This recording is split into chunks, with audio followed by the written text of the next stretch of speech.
Welcome to Crime in Court. This is the 1996 Menendez brothers trial transcript read through. We unfortunately don't have video because Judge Stanley Weisberg, in his infinite wisdom, decided not to allow cameras in the courtroom for the brothers' retrial. Their first trial ended in a mistrial that took place in 1993 for the homicides of their parents, Jose and Kitty. We are working through the state's case, and we left off last time with Donovan Goudreau. And right after he left the stand, we are going to have a hearing where this is outside the presence of the jury. As you can see from the thumbnail, it says Detective Les Zoeller, who's outside of the presence of the jury. So this is a hearing where jury has left the room and they're going to ask him some questions. Like I said, Detective Zoller is going to be called back to the stand many times, sometimes without the jury in the room. So just be prepared that that's going to be the case. And as you guys have in the past on my YouTube channel voted for, you guys want to hear these arguments where it's outside the presence of the jury, and I think they're interesting as well, and it gives us a lot of context that we didn't have from the first trial. So, all right, so let's get started here. I'm going to shrink myself. And please hit that like button if you don't mind. I have to the left of me, that is Judge Stanley Weisberg. And underneath me, we have David Kahn. No, I'm sorry. Yes, David Kahn for the prosecution. Below him is uh, Charles Gessler for Lyle. And then below him is Leslie Abramson for Erik. And that is the main people who are going to be arguing today for these hearings. So I just like to give you guys some visuals. All right, so let's get started. I think they took a brief recess, and now the following proceedings were held in court outside the presence of the jury. The court says, we'll start all over again. The defendants are here without the jury. The people are asking that the shotgun be received in evidence. Even if it's received, there still is the issue of what is to be done with it, as to whether it actually is given to the jury to manipulate and use during deliberations. So, something to have in the deliberations. That's a separate issue from whether the people have met their burden of receipt of the weapon itself. Number one, as far as the defense objection that is not in working condition, that it's not in working condition, that hasn't been established. The defect in the weapon is that the so-called mechanism, whatever it is that the dowel resides in when it's installed by the manufacturer, couldn't be removed or was only removed from with great difficulty, sorry. So now if that's a major issue. So we talked about this, the defense brought this up, I think it was a few episodes ago or a few streams ago where we read in arguments that Leslie Abramson said the shotgun shouldn't come into evidence. This was the stream with I believe it was the woman who sold the shotguns to the brothers, I believe. So that argument was made then that the gun that they have, so they never recovered the shotguns, if you recall, or maybe you didn't recall. They'd never recovered the shotguns. The brothers admitted to driving down whatever um, street, and it's on a hill, and they basically like threw the guns down the hill, and Erik did while Lyle was driving. They both testified to this. Erik got out of the car for like a minute. He went down the hill a few steps, threw the guns, tried to like hide them. They were never recovered. And so the gun that they have in the custody of the state of California is basically just some random model that they found that is similar to what they think was sold to the brothers. So they don't even know, other than the paperwork, that they actually have the exact number. And since the paperwork is all we have, we can't be sure that the gun might not have been the right model or something. So still, there's a whole lot of argument to go through with this. But anyways, that was basically this gun that they have in the state of California has that they're trying to kind of show as a demonstration of what the gun looked like and everything. It doesn't even work. This dowel thing or the wherever the dowel resides, it like can't be removed or whatever. So, or it at least not without a lot of trouble. So that's kind of what they're arguing here. So the court continues on. Now, if that's a major issue for the defense, it's felt that this weapon is not representative because of that, then I suppose that you could see whether this weapon could be repaired if the prosecution could do that. As far as whether or not the people have met the burden, that this is substantially similar, we have testimony from the store employee that this appeared to be similar to the weapon. Everything appeared to be the same. The mechanism was the same. She had to refresh her recollection looking at some literature. Where is there a defect in the people's foundational evidence? What do you find defective in this? Charles Gessler, so the middle guy down below the picture below me, he says, that's exactly what the problem is. The operational aspect as to the dowel, Your Honor, as an important feature of the defense. The court says, well, other than that, assuming that unscrewing the cap to the receptor, whatever it is, the receiver, whatever the technical term is, if that can be repaired, what is your objection? Mr. Gessler says, if that can be repaired, it would just be a general objection that it's a similar but not identical weapon. We don't know that this is the same in every aspect as the ones that were sold.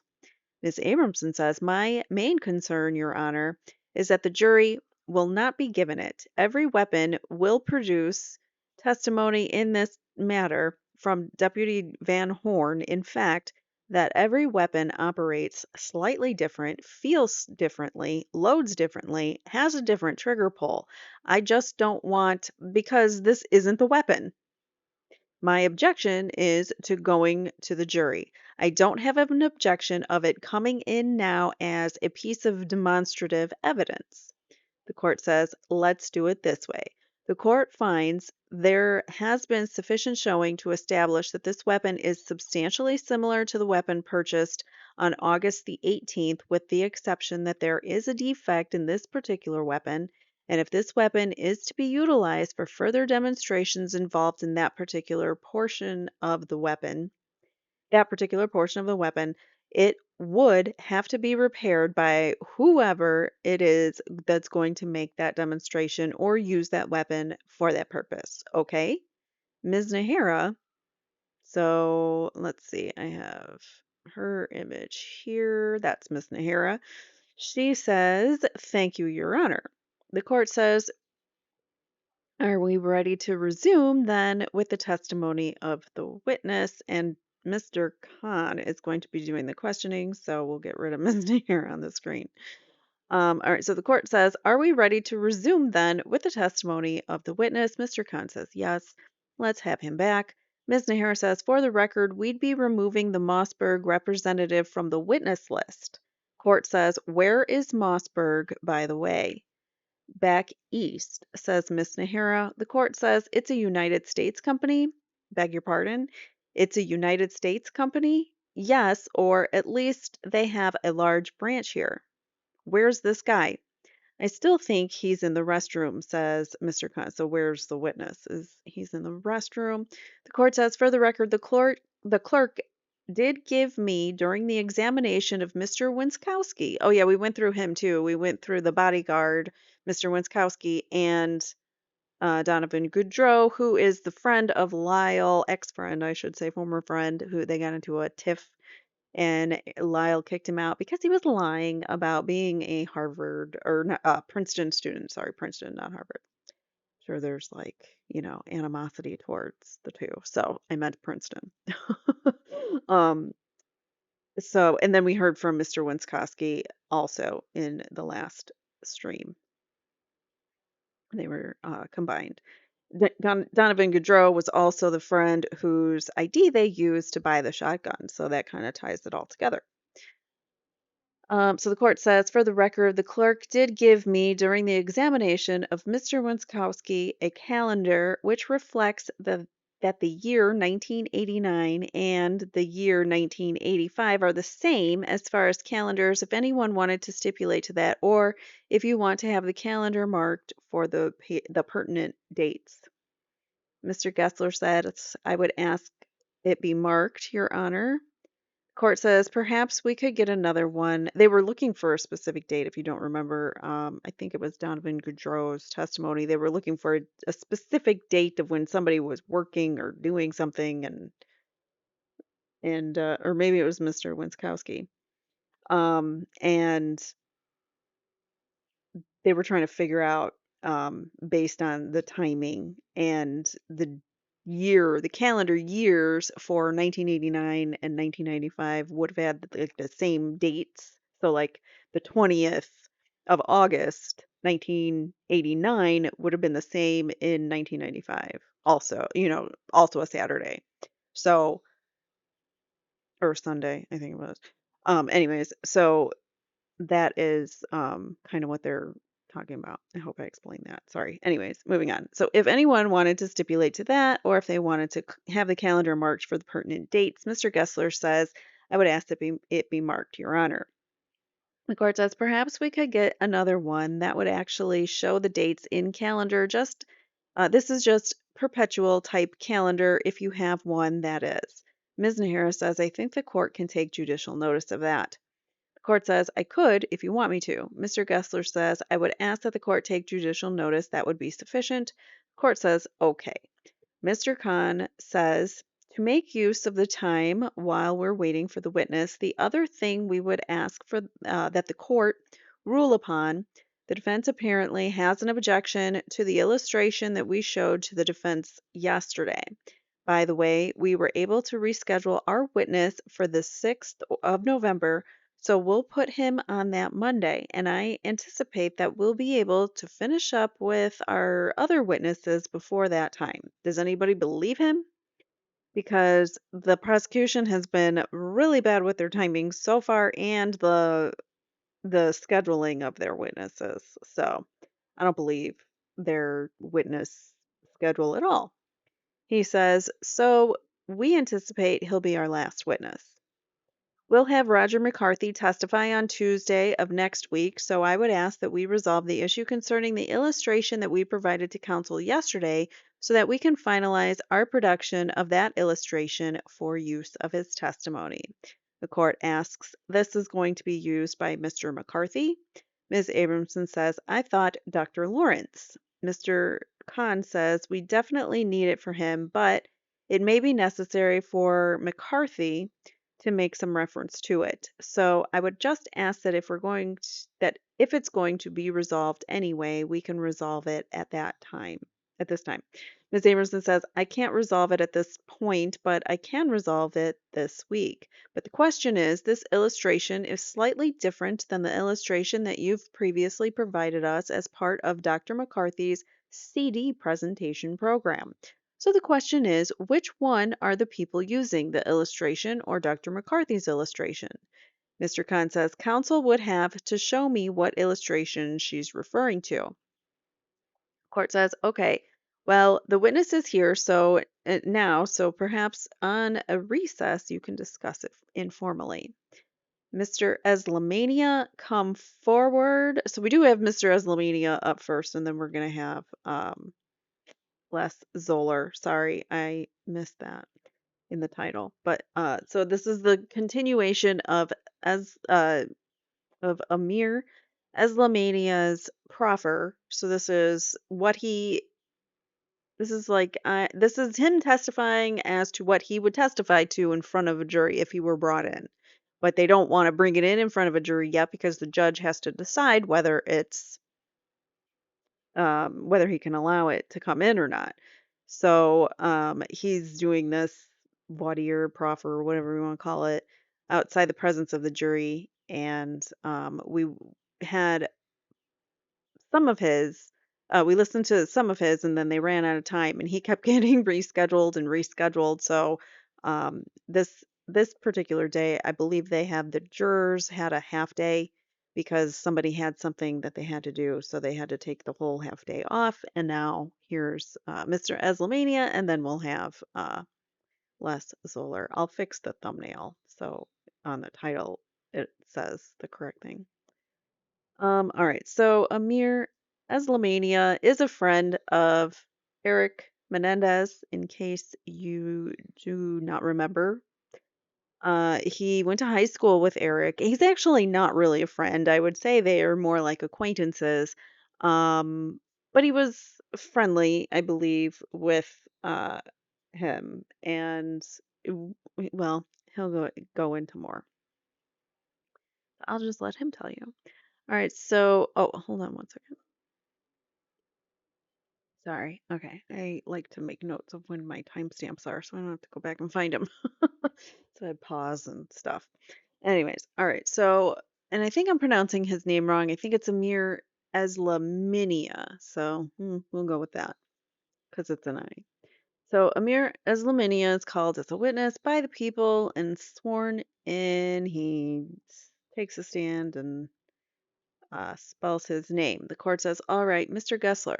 For the record, Mr. Gessler is picking up for Ms. Abramson in cross-examination." I think did she go home sick or something? Mr. Gessler says, "Yes, I hope the court will excuse me. I have a cough drop in my mouth. Otherwise, I won't be able to cross-examine anybody." The court says, "That's okay." So cross-examination begins. And Mr. Gessler is again the middle image. I know it's probably annoying that I tell you guys that, but just I like to remember. It's hard for me. There's so many people's names and things, so I try to picture who's talking. And unfortunately, I don't have pictures of all of the witnesses, so I'm not going to go through that because there's a lot of witnesses. All right, so Mr. Gessler says, "Mr. Eslaminia, in your meeting with Detective Zoeller over lunch, and I guess it was in San Francisco? San Mateo. That occurred in October the 12th, 1994. Did you tell me that? Let me strike that and start over. In response to a question by Detective Zoeller as to how long you had talked, either by letter or by phone calls, to Erik or Lyle regarding the testimony, you said they talked about it until after the start of the trial. Did you tell him that? I don't recall ever saying that, sir. And did you tell him that when you were asked about how long these visits went on when you were making up testimony with Lyle, you said for approximately 1 year, up until just about or just before the trial started? Did you say that? I don't recall saying that. It's interesting how a lot of these state witnesses don't recall a lot of things that they said.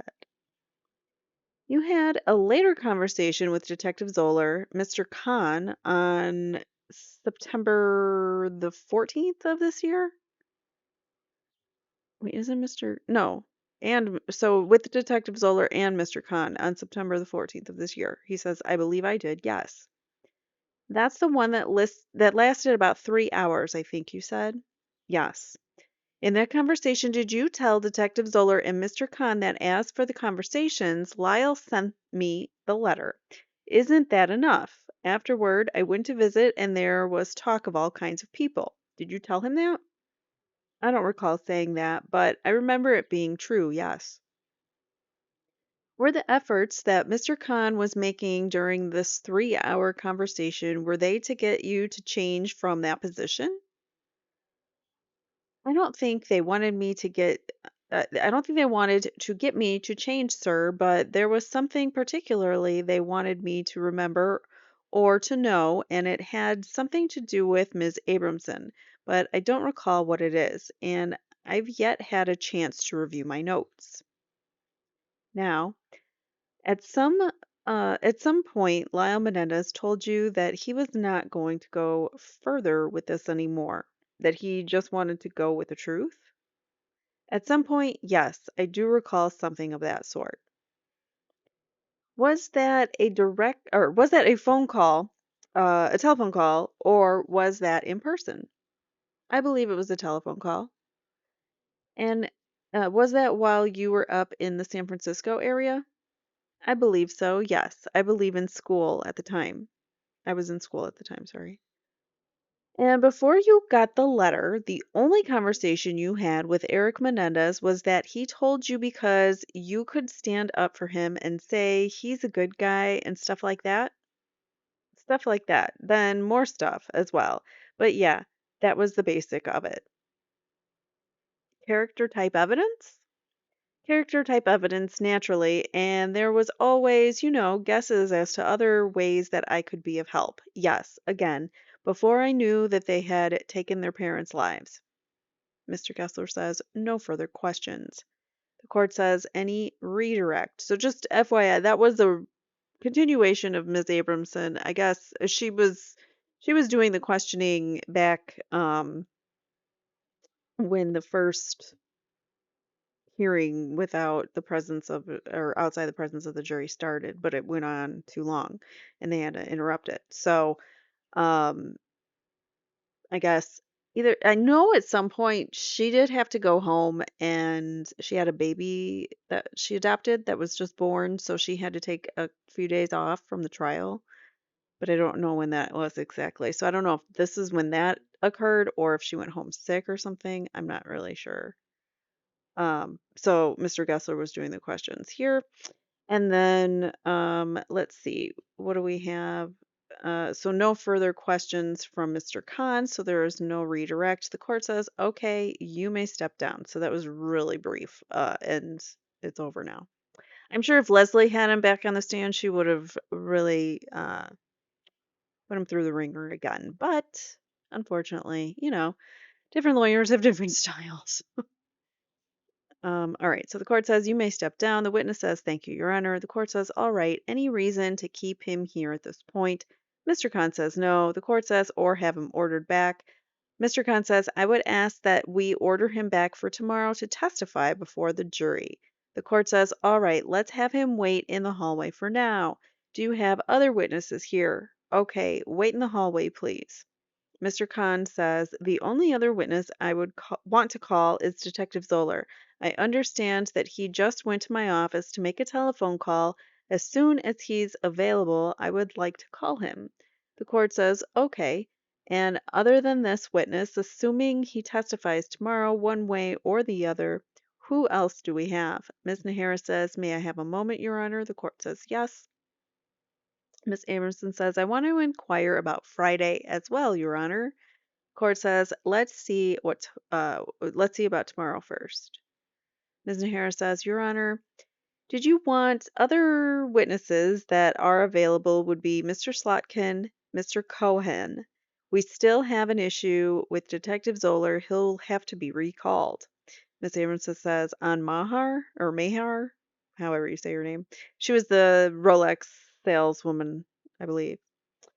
Ms. Nahara says on Maher and also on Mark Heffernan, I believe. And of course, there's the deputies Dula and Guthrie. The court says, and who else either tomorrow or Friday? Ms. Nahara says, Your Honor, we have an issue that once again we need some clarification from the court. With regards to there is an issue now which I believe was brought up with Carlos Beralt concerning the defendants and their past behavior. Actually, one defendant, the defendant Erik Menendez, and at this time, based on the cross-examination of Mr. Beralt, the people will request that the court give the people leave to present evidence concerning the burglaries that that Erik Menendez was involved in.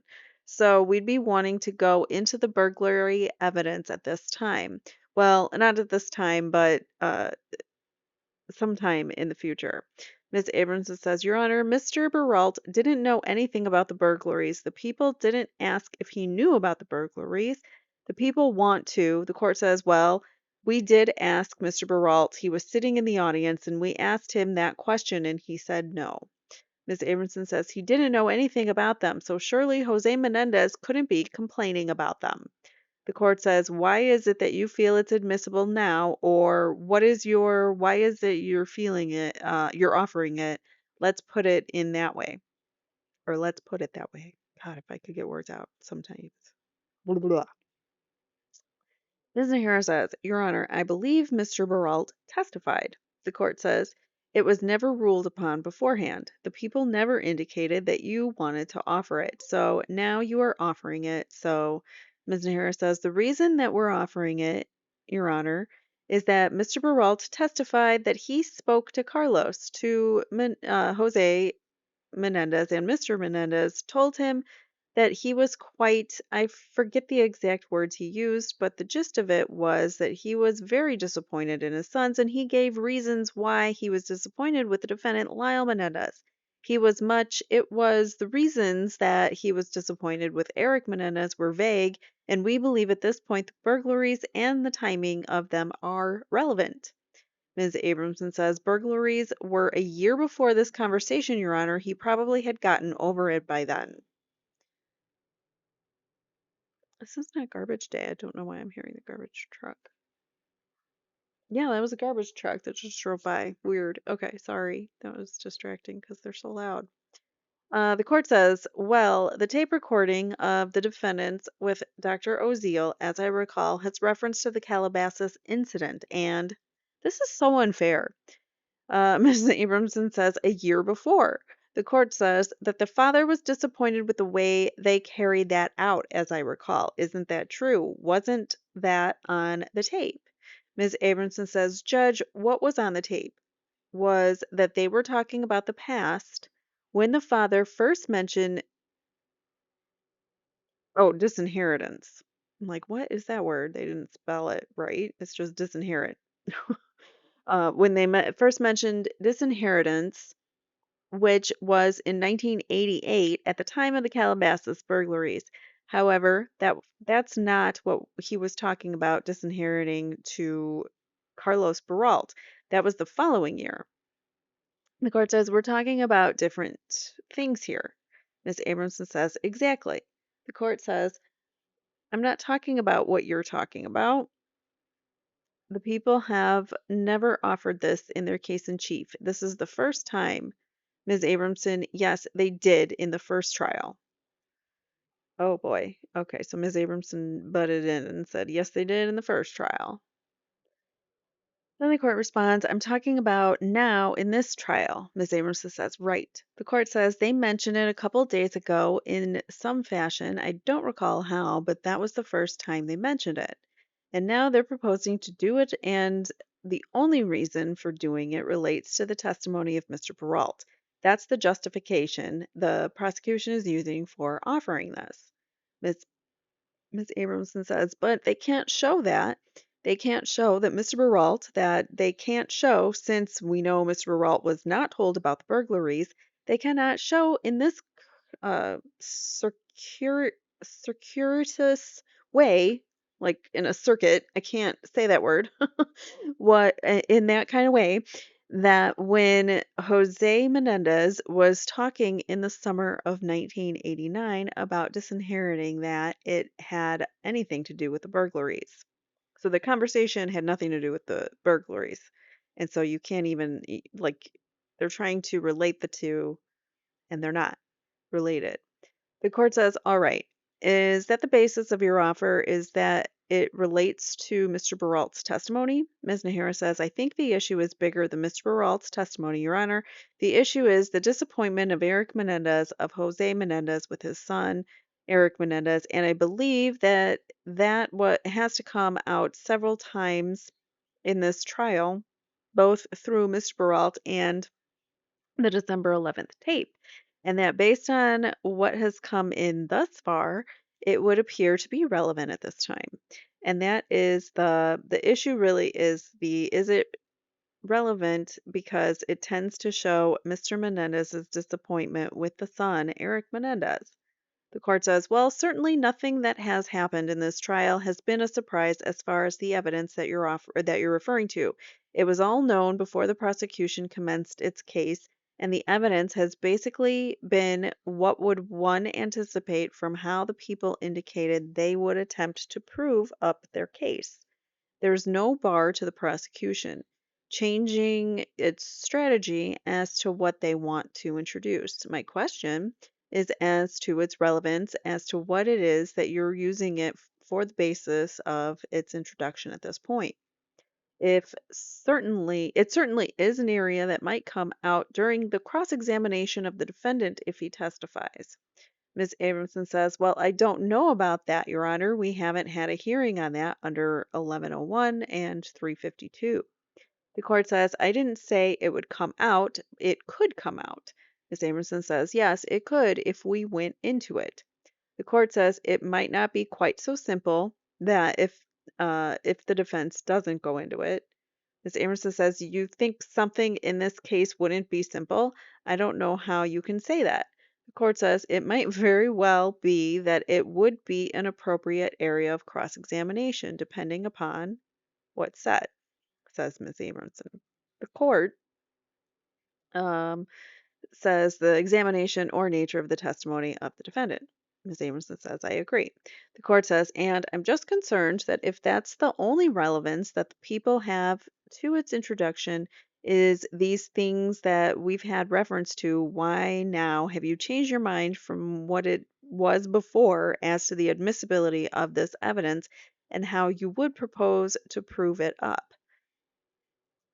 Which witnesses would you be calling, and how would you be doing it?" Ms. Nahara, let's put her up on the screen again. Ms. Nahara says, "Your Honor, there are several ways we could do it. I think the easiest way with regards to proving it up is that there were two detectives from the Los Angeles Sheriff's Department, Detective Mills and Detective Loftus, who were the investigating officers who basically were involved in the investigation of both the List and the Ginsburg burglaries. They apparently had the meeting. Oh, so those are must have been the names of uh, the victims' homes, the names of the people that live there. So they apparently had the meetings with the attorney, Jeffrey Shaleff, and the defendant, and we could prove it up through them. We could prove it up through them and the List and the Ginsburgs. If you have to go this far and dig this stuff up to paint your defendant bad, then you're digging. I mean, there are several ways we could do it, depending on how much the court wants us to go, how much in detail the court wants us to go into it. The court says, "Well, it's not the court's desire that's at issue here. It's what you wanted to do and how you propose to do it." Ms. Nahara says, "We would propose having the court take judicial notice of the official court files and supplementing that with the testimony of either Detective Mills or Detective Loftus. I think that would be the easiest way to do it." Ms. Abramson says, "Small problem. The official court files are confidential juvenile court files." The court says, "I don't have any files before me to take notice of." Ms. Abramson says, "We would object to this whole thing being sprung on us in the middle of trial, Your Honor. There was plenty of time for us to be able to litigate this. What they're proposing still doesn't prove what they claim is relevant, that Mr. Menendez was disappointed. Proving that Erik Menendez did or didn't commit these burglaries does not prove anything beyond that, and under 352 and 1101 analysis, the prejudicial value, I should think, outweighs the probative value. You know, this is an issue that I definitely would have dealt with in opening statement, since obviously I wasn't shy of speaking in opening statement had I known it was coming." I mean, that's a great point. You weren't prepared for it because the prosecution in your, pretrial stuff originally said, "We're not going to bring these burglaries in. We agree to not bring them in." And now they're sneaky, underhanded, week 3, trying to bring them in already. Like, I hate prosecutors so much. After following true crime and seeing like what they can actually do and how they can really shape a case, judges too.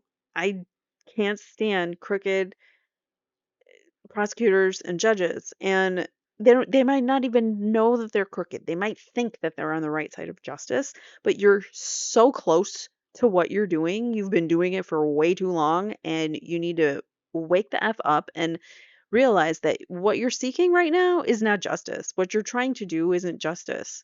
You're just seeking convictions for the sake of winning, and it's disgusting and it's not right, and I can't stand it.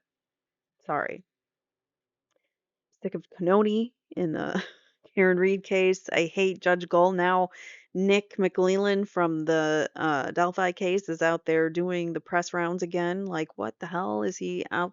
Yeah, like these people are narcissists and so full of themselves. It really is stunning what's happening in our justice system, and we're just now learning because YouTube, people don't know these things otherwise. Sorry. Okay. So the people were not offering to prove it. He finished, or she finished up saying. The court says, well, that never foreclosed them from using it during the cross examination of your client. Ms. Abramson says, well, that would assume that we'd have to do something to trigger it during cross examination, and I'm not going to be telling a jury about things that may happen, only things that I know are going to happen. And we try to cover those bases in our opening. Obviously, you can't be certain because in any case, these things change and the court makes additional rulings and additional evidence comes in. But we certainly, this is just sandbaggery. She's not wrong, like they're totally sandbagging her at this time, which is not the first and probably won't be the last time that, as the court has pointed out, the people have elicited and were always intending to elicit the facts that they now claim make the burglaries relevant. And we take the position those facts don't make them relevant. And even if they made them vaguely relevant, the prejudicial outweighs the probative. The court says, well, I assume during the defense phase if your client testifies, he'll be questioned to some extent about the December 11th or the tape recording, the undated tape recording of the conversation between him and his brother and Oziel. And there was reference in that conversation to this incident, and it's hard to see how that's not going to come in. Do you see how crooked and twisted this are? It's almost like the judge and the prosecutor are like working together, the prosecution team. He's like a third member of the prosecution team trying to put these brothers away and press the thumbs on the scale of justice. It's not their job to do that.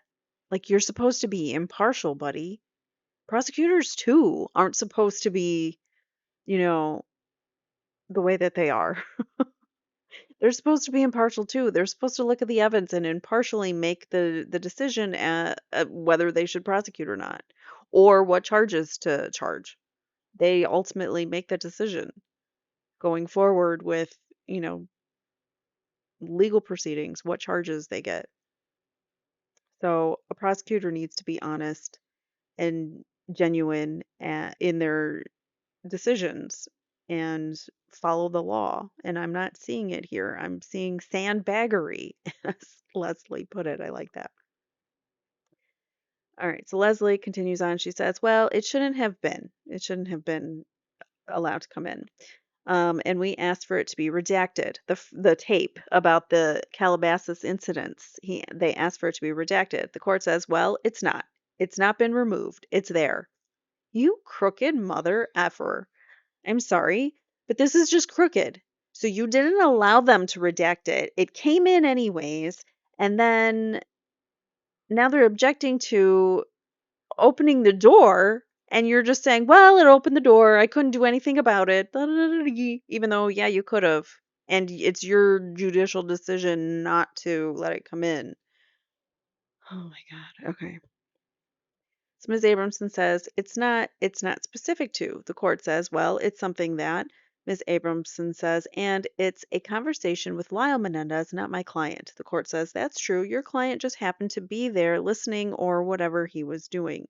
Ms. Abramson so Ms. Abramson is back, by the way. I don't know where she was during that other voir dire of Eslaminia. So maybe she was dealing with something else that she couldn't be there for. So she's obviously back and arguing, by the way. I just, not that I just realized it, but made a point to point it out to you. All right, so Ms. Abramson says, I'm sure you could tell that he was listening, Your Honor, because you were there. But I wasn't, and I don't know that he was listening to that part. I don't know what he was doing besides sobbing during certain parts of that tape. That was meaning her client, Erik. The court says, well, then you were there watching him sob. Ms. Amerson says, no, but at least I've talked to him about it. The court says, okay, well, that proves you know more than I know about this case. Ms. Abrahamson says, it doesn't prove more about what you know or don't know. The court is very knowledgeable about this case and has a wonderful memory about the case. But the fact of the matter is that we usually operate governed by case authority and the laws of the evidence code, and we're usually given an opportunity to litigate those matters in a professional and lawyer like way. And we are being sandbagged every other day in this trial right now. It's causing tremendous difficulty for us in keeping prepared. It is making me both mentally and physically sick. We are not getting any sleep, chasing around behind a prosecution that decides to change direction, not because they didn't know what they wanted to do in the beginning, but because they think it's fun to do to us. And my position, this is great. I love her wording, the way she is so passionately, the way she passionately argues for herself and for her client. And in my position, whether it comes out during my client's testimony or not, will ask in limine before he takes the stand for a whole series of rulings on the state of the evidence at that time and what we can and cannot elicit with or without peril. And we will seek the court's guidance on those issues. But right now, they haven't done anything differently than they intended to, and I don't believe they've laid any kind of factual record to get into my client's juvenile arrest for burglaries, which he was involved in with Craig Signorelli and his brother. And I'm sure that Lyle Menendez's team have a few words to say about the incident. He is the one, after all, talking about it on the December 11th tape, not my client. So later, my answer to all this is maybe later, but could we go home today? The court says, let me ask you this to refresh my memory, which is not that good, about the litigation relating to the December 11th tape, the undated December 11th tape.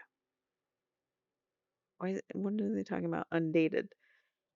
Was there specific objection to this part in that tape recording being played or before it was played? Ms. Abramson says, I don't remember. The court says, by the defense, I don't recall that there was. I don't recall any 352 objection. At one point, there was some indication by the defense that you could or you would be filing some motions in limine relating to objection under 352 or adoptive admissions or something like that that never materialized.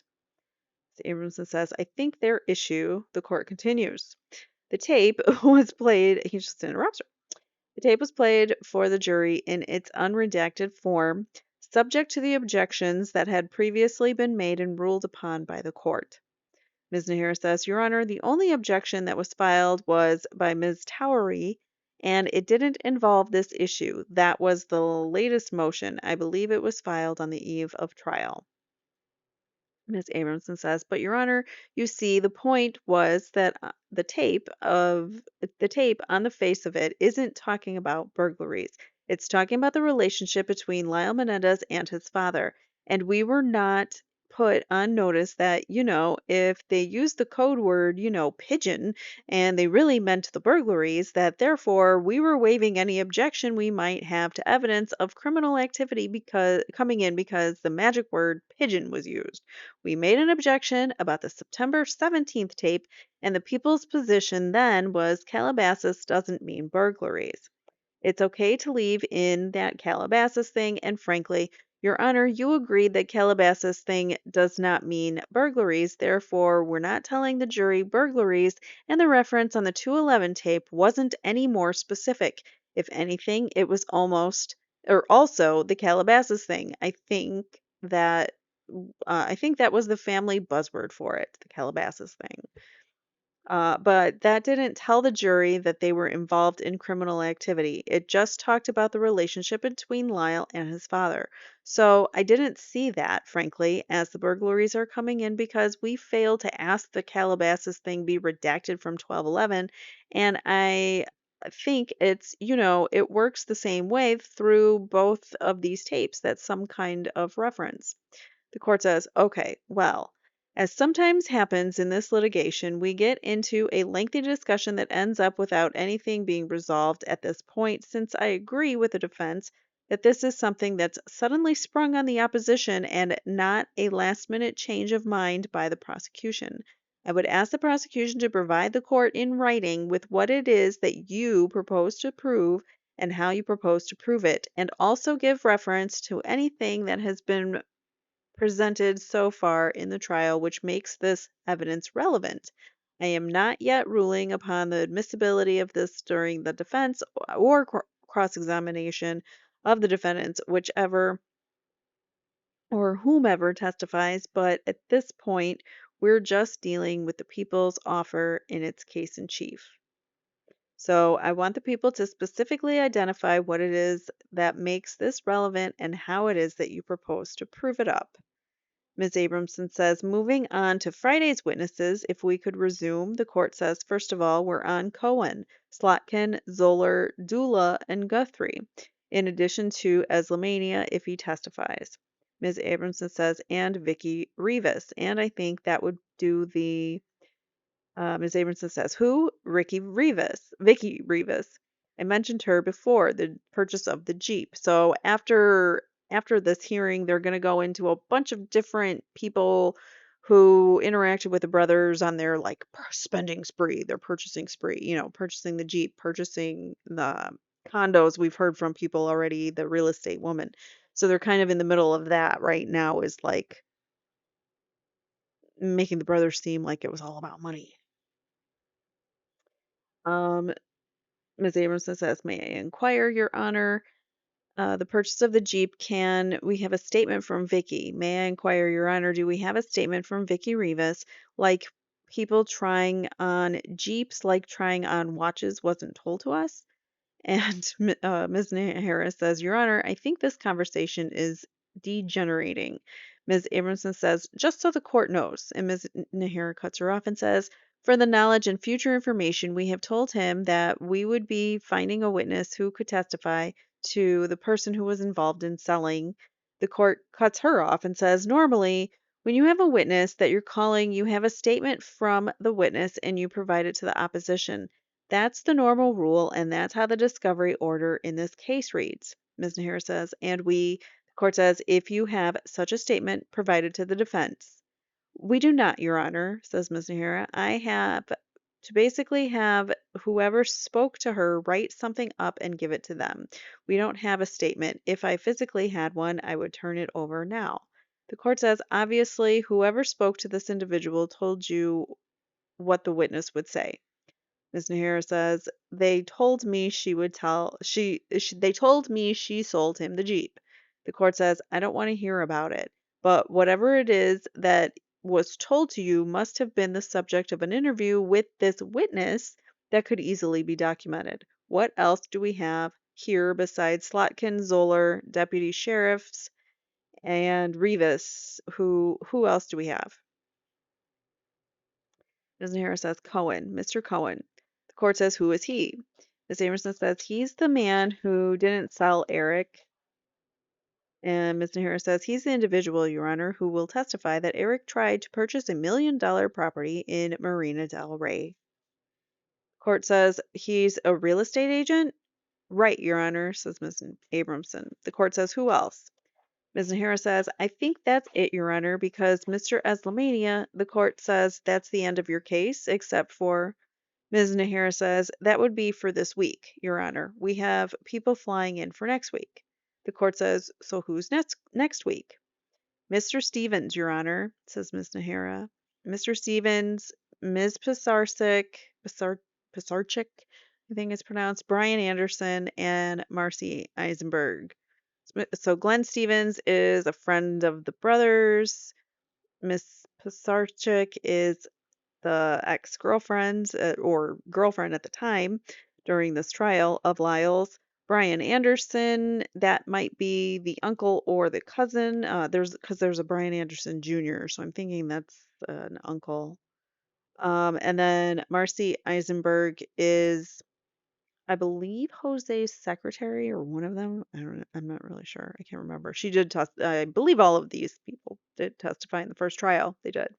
All right, so we are trying to ascertain the individuals who were involved in the purchases of the Princeton residences. Paula Bolanina of the Sun Life Insurance Company. Ms. Towery says, who was that? Paula Bolanina. And I believe I already gave the defense that name. The court says, and who else? Mr. McCarthy.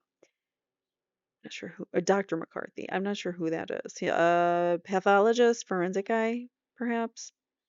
And when does your coroner testify? That's what he is, a coroner, so forensic pathologist. That would be the following Monday, so he's scheduled for the following week. You're not calling anybody from the LA County Coroner's Office? No. Interesting. Interesting, isn't it? They're calling some other guy, not their coroner's office that they would have used. Ms. Abramson says, I think they're going to have a slight foundational problem, Your Honor, but that's fine. Ms. Nahara says, counsel believes we'll have a slight foundational problem. I don't believe that the law reflects there would be any foundational problem. Ms. Amerson says, we'd like a brief as to how they cannot call a coroner and call a doctor who himself wrote an article. Wait, says the court. Ms. Abramson says, saying that you can't measure. The court says, you won't be calling anybody from the coroner's office to authenticate anything from the coroner's office, any of the material that has been received, or anything else? Ms. Nahara says, there may be a custodian of records from the coroner's office. Court says, as far as any exhibits and things of that nature from the coroner's office, Mr. Khan says that would be the custodian of records. So the actual people who did the autopsy are not coming in. They're not going to testify. They have some other doctor who's going to just review the autopsy notes and testify a different way, apparently. Very, very, very odd. This is happening in the Karen Reed trial too. It seems like this happens in trials where there's some overreach of prosecution. Just saying. Ms. Abramson says, I don't see how a custodian can authenticate. Ms. Nahira says, Your Honor, can I? Ms. Abramson says, Counsel, you're not the only one allowed to talk. The court says, one person at a time, I'm really addressing the prosecution. What a dick. He is such a dick. He's just like, shut up, Leslie, you can't talk.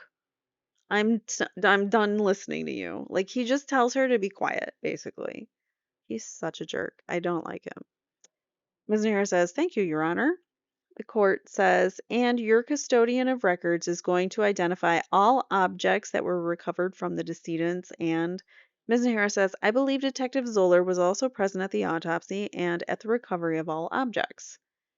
The court says, all right, have we had that specific testimony so far from him as to everything that was found? Mr. Khan says, yes. He made reference to all the times that were recovered, or all the items that were recovered, he did not go through them individually. Ms. Abramson says, he said he doesn't know what's inside the envelopes except they came from the coroner's office. Court says, okay, what I would suggest then is that the prosecution find in the record of testimony so far, if there is such, what it is that would support your position that you've established sufficient foundation for all exhibits from the coroner's office and foundation for any documentation or reports that you have reference to from the coroner's office, and do something in writing so that this issue can be litigated. And what else do we have? You have that Dr. Lawrence, you said the following week.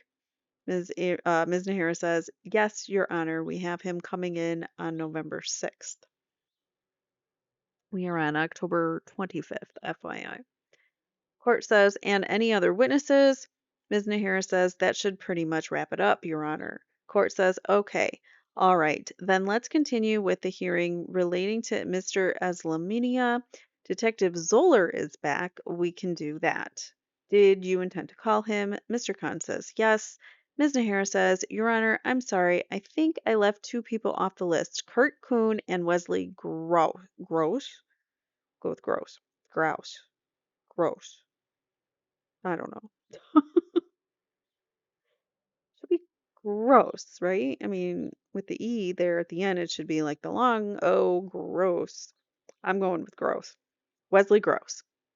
These are handwriting experts. The court says, when would they be testifying?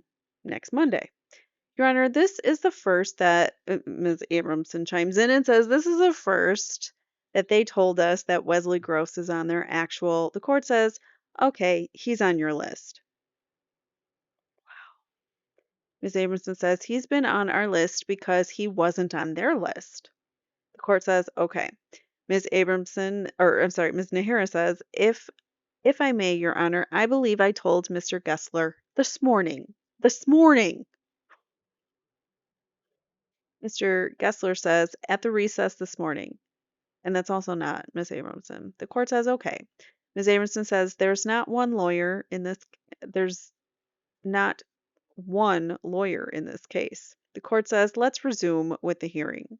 We'll have you sworn again. It's been a while. So they swear in Lead Detective Leslie Zoeller once again.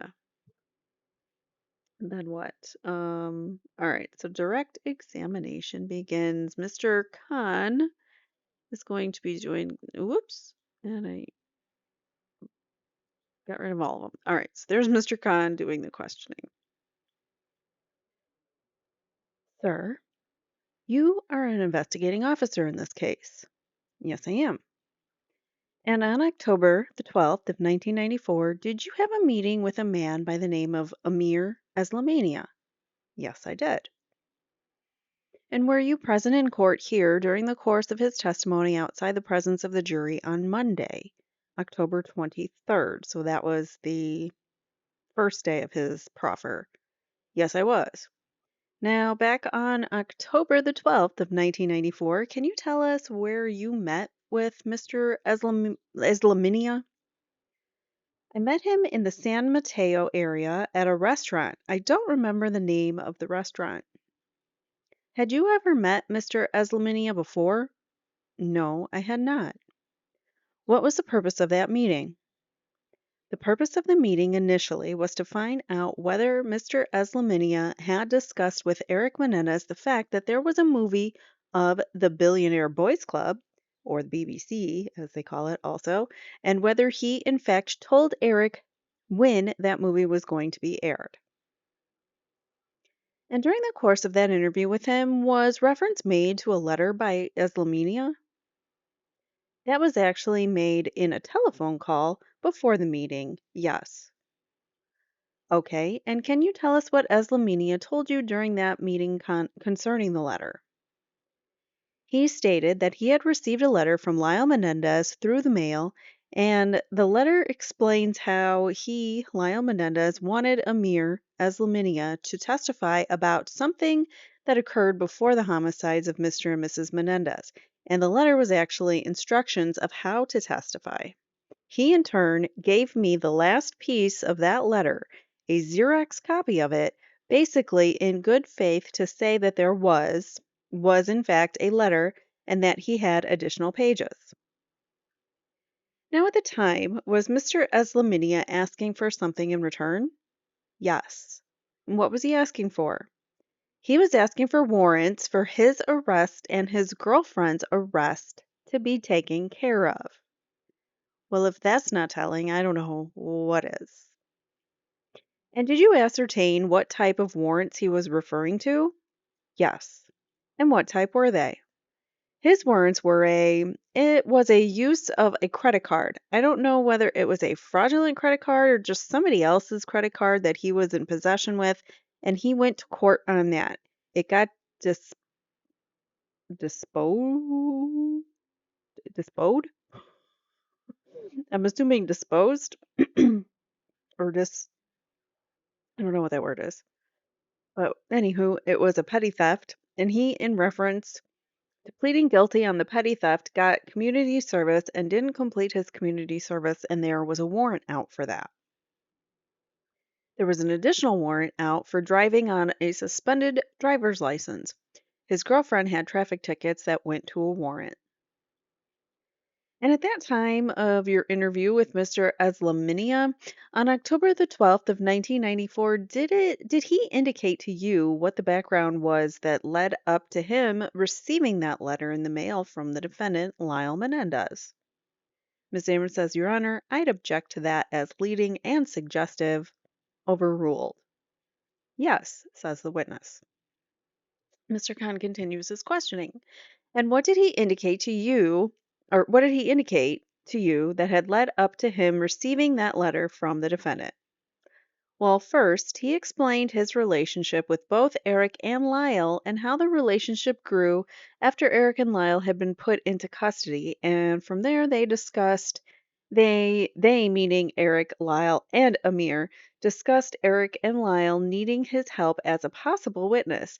And that's where this idea of a gun being lent to Erik Menendez, and this gun was supposed to be lent to him before the killings of Jose and Kitty Menendez, and it grew from there. And did he indicate to you whether he had face to face discussions with each of the defendants in this case concerning that scenario prior to the time that he received this letter from the defendant, Lyle Menendez? Yes, he indicated that he had met with them, and he was referring, as far as I was concerned, he was referring to Erik and Lyle Menendez. And then near the end of my conversation with him, I asked him who actually was involved in this because then he kept mentioning Lyle Menendez, and I specifically asked him whether Erik had knowledge of this and whether he had discussed it with Erik. And he said yes, he had, and it was before this letter appeared in the mail. And did he say where those discussions with each of the defendants took place? Yes, he did. And where did he say they had taken place? In county jail, and he also had discussions with them on the phone. After that, after he had received the letter from the defendants, let me show you at this time the exhibit that's been marked as 121 for identification. Ms. Abrams says, object to the form of the question. He didn't receive a letter from the defendants, Your Honor. Objection sustained. Mr. Khan says, let me show you what has been marked as 121. Do you recognize that letter that I am now showing you? Yes. Can you tell us when you first saw that letter? I first saw a copy of the last page or the back of the last page when I met with him in October. I served a search warrant on him at his residence in San Francisco on the 6th of April of 1995, this year. And that's where I obtained the letter on and the envelope that it was in at the time. All right. So that would be 6 months after you had initially, I don't know why I was saying that initially. Let me start that sentence again.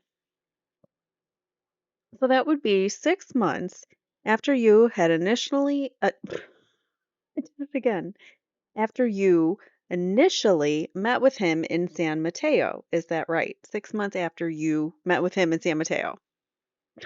That's correct. And just to further clarify for the record in regard to Exhibit 121, which is presently before you, can you further identify the specific page that you saw back on October the 12th of 1994? Yes, it's a 5-page letter. And what I saw in October 12th, when I saw the copy, it was the reverse side of page 5. All right. That is the page that begins with the postscript PS at the time. Is that correct? That's correct. And did you, in fact, receive a Xerox copy of that particular page of this letter? Yes. Now, did Mr. Eslaminia, during your interview with him on October the 12th of 1994, indicate what further contacts he had with Erik and Lyle after he had received the letter from Lyle? From what I recall, most of the conversations that he had with Erik and Lyle after receiving the letter were basically by telephone and through Beatrice. I don't know who that is. And did he say whether at some point did he indicate to you whether at some point he understood that he was not to be a witness in this case? Was there any reference to that during the conversation with him? He stated that he wasn't a witness in the case, correct? And did he say how long his conversations with the defendants, Erik and Lyle Menendez, continued after he had received the letter from Lyle Menendez? He stated that the conversations lasted until the beginning of the first trial. Directing your attention to February the 27th of 1995, did you have a further conversation with Mr. Eslaminia at the time? Yes. And can you tell us what was the purpose of that communication? The purpose was to obtain the letter, not a copy of the letter, but the letter. I had called him to arrange to meet with him to get a copy of the letter, and I spoke to him on the phone at that time. Okay, and how did he respond to your request for the letter at that time?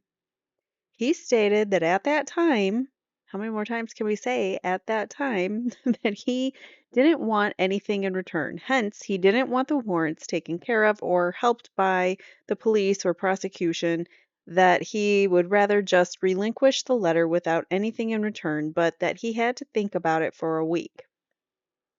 Hmm. Okay. And after that week passed, had you heard from Mr. Eslaminia? No, I never heard from him again until I contacted him on the 6th of April when I served the search warrant. And on that day, where did you go to serve the search warrant?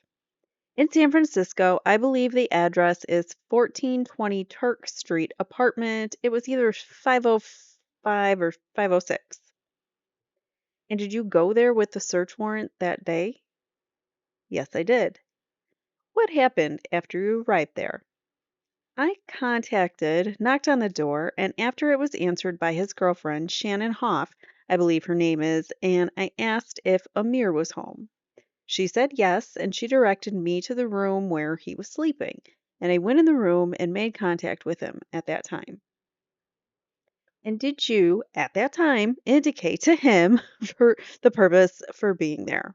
Yes, let's make a drinking game out of at that time. Anytime they say at that time. Or as you sit there now.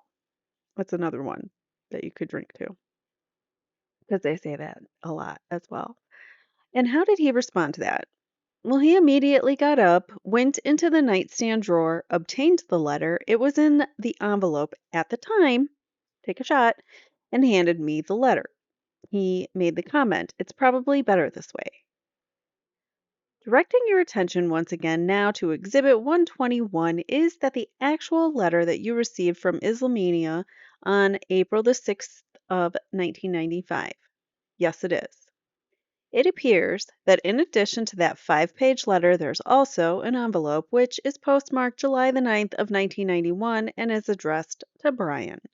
Was the 5-page letter inside the envelope at the time that it was given to you by Mr. Eslaminia? Yes, it was. And has the police or the prosecution done anything to resolve or to assist in the resolution of Mr. Eslaminia's warrants? Not to my knowledge, no. Thank you, Your Honor. I have nothing further questions. I have no further questions, Your Honor. The court asks if there is cross-examination, which there is, by Leslie Abramson. Detective Zoeller, when you were interviewing Mr. Eslaminia in the restaurant in San Mateo, did you have your typewriter with you? Can you imagine dragging a typewriter to an interview at a restaurant? No, I did not. Did you take notes while you were eating? Yes, I did. And what did you do with the notes? I retained them. Do you have them now? I do. Is there any reason why you haven't turned them over to us? It was my understanding that they had been turned over to you. Your notes of October 12th? That's correct. No, sir. All we ever got was the police report. Your Honor, could we see the witness's notes and have a few minutes? The court says yes. Do you have notes of other conversations with the witness as well as, or just that date? The witness says, I have the October 12th notes in addition to the September 14th, 1995 notes with me, Your Honor, and that's the only time I actually met with him. Ms. Abramson says, did you turn the notes over to the prosecution? I don't recall.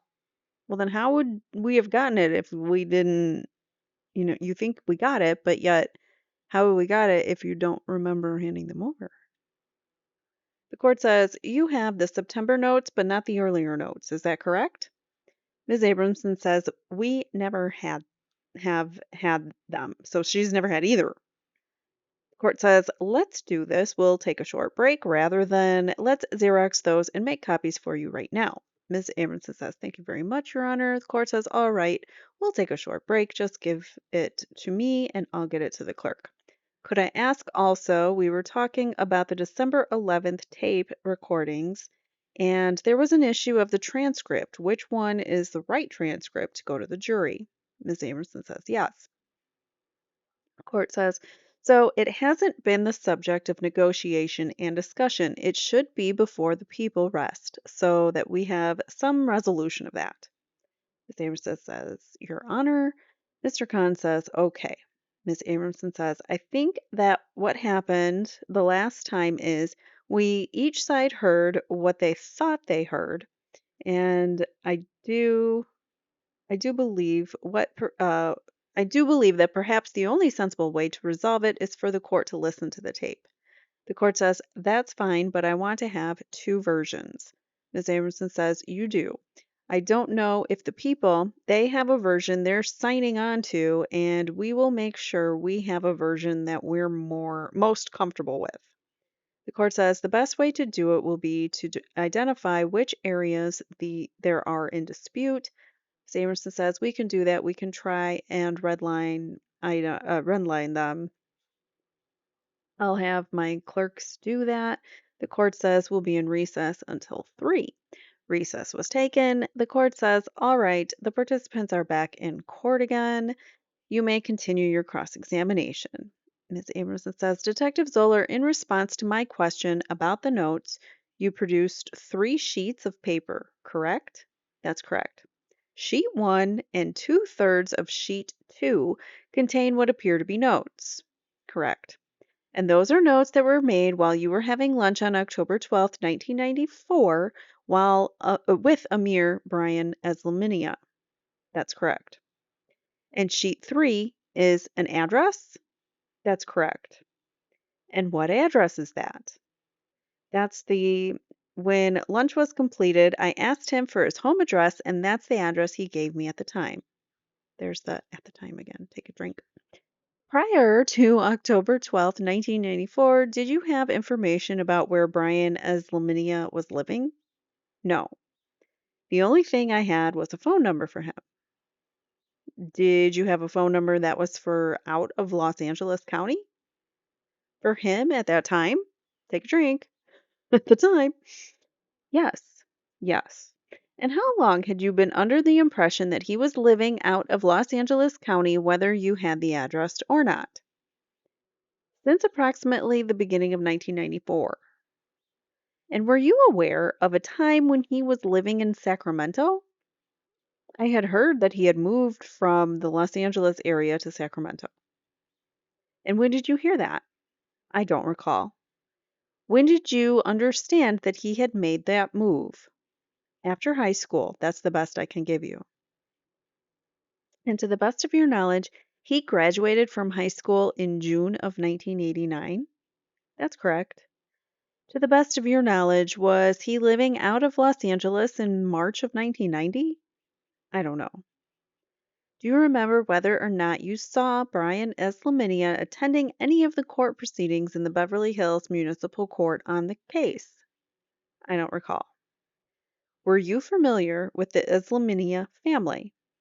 Yes, but I had never met Amir until October of 94.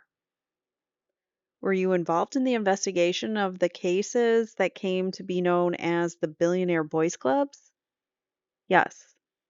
Were you a participant in executing search warrants that obtained evidence against Eslaminia, Ressa Eslaminia, Amir's brother?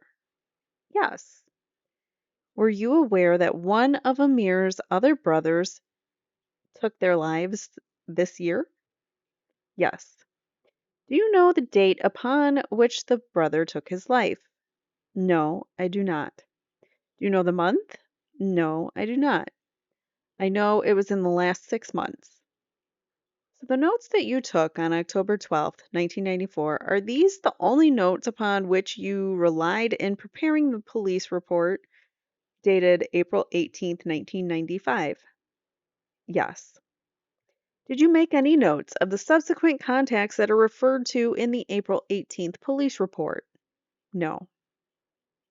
Did you make any notes whatsoever about your telephone conversations with Amir Eslaminia during the month of January 1995? No. Does it appear anywhere in your report that you read any portion of the report to Amir Eslaminia in February of 95? I didn't say I read the report to him in February of 95. No, sir, you didn't, but someone else did. Did you? No, I did not. In fact, you didn't have a report in February of 1995. That's correct. You didn't have a report until April of 1995. That's correct. And I take it every portion of this report, apart from the October 12th segment, was written purely from memory, since you had no notes. Other than the notes that you have in front of you, that's correct. So the notes in front of me are only from October 12th, correct? That's correct. And the last entry on this report is dated April 4th, 1995, and describes the execution of a search warrant and the obtaining of the letter on April 6th. That's correct. Okay, the entry is April 4th. You got the search warrant and April 6th you executed it? That's correct. Did you run a DMV on Brian Eslaminia to see what his addresses had been for the last 5 years? I ran a DMV check to find out what his current addresses were, yes, but I didn't run it to get past history, no. So were you present when there was an interview with Mr. Eslaminia on September 14th, 1995? Yes. Where was the interview conducted? In the district attorney's office at 2010 Temple. And who was present besides yourself and Mr. Eslaminia? The district attorneys in the case, David Kahn and Carol Nahara. And you made a series of notes of that interview? Yes. And with respect to that interview, you wrote 4 pages of notes? That's correct. And did anyone ever ask you to make a report of those notes? No. And you have not. Is that correct? That's correct. Now recall Mr. Eslaminia testifying that there was some matter that Mr. Khan wanted to get an answer from him on or wanted a particular answer on. Do you remember that testimony? Yes. Do you know what he was talking about? No, I don't. Was there any matter that was repeatedly asked of him where he did not give an answer? Any one particular matter? Anything you can remember? No. Was there any matter involving me that he refused to give an answer about? Yes. And what was that? Of anything that you might have told him or inquired of him to cause him to be a witness in the first trial. And what's his answer? That I feel that what we talked about is my business? Generally, yes. So you were asking him, what did I say to him, or what did I tell him concerning why he was not going to be a witness in the first trial? Or what was discussed? That's correct.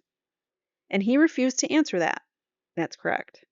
Were you in court when I made certain offers of proof to the court of what I would have to testify to if Mr. Eslaminia were called as a witness?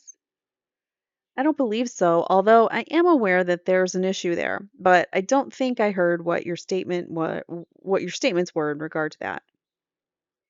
Was Mr. Khan telling Mr. Eslaminia that I had made a statement in court to any effect concerning why he wasn't a witness? No, he wasn't asking. My understanding was Mr. Khan didn't know whether there was a statement and he wanted to know what was said during the meetings that had you w- that had that he had with you. He wanted to know what was said during the meetings that he had with you to see if in fact there was a statement. So that's the theme that runs through this entire case. Is it not, Detective Zoeller? Even before Mr. Khan and Ms. Nahara were on the case, you routinely asked witnesses who you thought had contacts with the defense attorneys what they talked about with the defense attorneys. So he's trying to get information, like privileged information. I don't know whether I'd characterize it as a theme for this prosecution, but I think it runs both ways, yes? So you have asked that? Yes. From people you knew we had talked to, such as Jamie Pisarcik and Noel Terlesky and others. That's correct. That's a good way to determine whether I've missed anything or not. And other things? Correct. Okay, now let me read these notes if I can. Which ones are you referring to? Well, let's take a look at 1012. Okay. The the very first word of hold on, I got an itch and it's really driving me nuts. I'll be back. Sorry, I had a hair that was really bugging my face, and my hair's like being staticky and sticking to me right now, so it's really annoying and it's all itchy. Anyways, all right. So the first word of 1012 is the word immunity and a question mark. That's correct, he says. So who wants immunity? Amir Eslaminia, I'm assuming, is asking for immunity from something. So he says that's correct. And is there anything in your police report referring to immunity? No. That's kind of a big deal, don't you think? And why is the word immunity there? Because he wanted to know whether basically he wanted to know if he needed immunity to talk to me. And what did you tell him? Immunity for what? I said, I have no idea what you're going to talk to me about. And then he went into what he wanted from me for him to cooperate with me.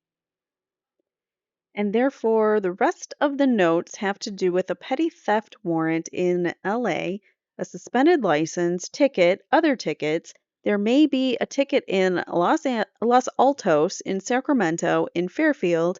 He was talking about himself there. Correct. And then he brought up Shannon Hoff, who had warrants in San Francisco. That's correct. And then there's a few words here about meet E at Beverly Hills, met Erik at Beverly Hills High. That's correct. History or political science classes with E? Correct. Alex Avant, Bob Baravarian, good friends of Brian? Correct. That were on the tennis team and also acquainted with Erik, mutual friends, how they got together. Correct. All you have in your notes are those. That's correct. Then the words had plans. Correct. Met Lyle when he. Correct. Next paragraph became intimate with Lyle after he was locked up. It was all what they thought he could do with. Correct. And then on the next page, you have in the left hand margin a one-page letter. That's correct. And then the words received friendly letters. Letter from Lyle was before trial? Correct. This issue was into the trial and Lyle. Correct, except for it, Erik and Lyle, where you said this issue was into the trial and Lyle, actually, and Lyle belongs in the next line. Erik and Lyle have a whole story. Was in on it? Correct. If I understand your testimony a few minutes ago in response to a question by Mr. Khan, He had been using the phraseology they, and then he had been talking about only Lyle. And then you asked him, what about Erik? And then you said, did Erik know about this? That's correct. And then he said Erik had the whole story, was in on it. Correct. In fact, that's exactly how you wrote it in the police report. Correct. To quote, I, meaning yours, asked, and this is page 2, the middle of page 2. I asked him if Erik was involved in the creation of this scenario. He said Erik had the whole story, he was in on it. That's correct. And you had to specifically ask at that point. Wasn't clear. You had to specifically ask at that point. It wasn't clear. That's correct. Now, at this point, now she's saying at this point, is that like another at this time? At this point of October 12th, 1994, you had not yet read the letter. The whole letter? No, that's correct. You had only read the back page. That's correct. And are you now familiar with the fact that in the letter, Lyle claims Erik knows about it? Yes. Did you, by the way, at any point in the investigation involving Mr. Eslaminia obtain any records from the LA County Sheriff's Department concerning visits? No. Did you try? Not in reference to this. No, the last time I tried, I understand that they were unavailable. Why unavailable? That was what I was told. So you're not referring back to an issue that was subject to litigation in this case about 3 years ago about whether the prosecutor could look through visiting slips? Not at that point, no. Because you realize that order was rescinded by the court. I believe so, yes. So when you said unavailable, are you trying to obtain any visiting slips or do you believe there aren't any that have his name on it? I haven't checked, to be honest with you. When I said that they weren't available, last time I checked, the sheriff's department said that they couldn't find them. How helpful. Is it your understanding that they don't keep those very long anyways? It's my understanding generally they do not, but in certain cases they seem to keep them longer. High publicity cases usually? Yes. Now, would it be fair to say, Detective Zoeller, well, let me finish the notes. After that line, Erik and Lyle had a whole story, was in on it. The next line is 1 year, 2, correct, T-O, correct. The next line, gun was, and I can't read that word, due to fear. Due to fear. Doesn't say fear of anyone in particular, does it? It does not. The next line is they added dynamics as they went on to fit the correct. And then the next line is went 1 dozen or more times. Correct. And then a time they asked him not to come. Correct. And then the word Beatrice. That's correct. And from those notes, and I take it your memory, you wrote, oh, about what would work out to be a little more than a full page of single space type concerning the conversation that you had with Mr. Eslaminia, leaving out introductory stuff, the why you went stuff, the subsequent contact stuff, about a solid page of single type. That would be a fair statement, yes. So now you said that he told you that he received a letter from Lyle before the trial? That's correct. When did the trial begin, for the record? June of 1993. And the letter was dated 2 years before that? That's correct. And that was not the impression he was giving you, if that's what you wrote, correct? That's correct. And he said the visits went on where there was talk of making up testimony for 1 entire year until just before the trial started, right? That's correct. So that would be the year of June 1992 to June 1993. That's correct. But the letter was a year before that, right? That's correct. So that was inconsistent. That's correct. And he was as evasive and peculiar when you talked to him in October as he was in court the last two times that he appeared here? That's a compound question, evasive, and I didn't think peculiar. Yes. He says he was evasive, but not peculiar. Okay, so he's always struck you as peculiar? Peculiar? Yes. And when you had the lengthy interview at the district attorney's office, was he very peculiar and evasive? Yes.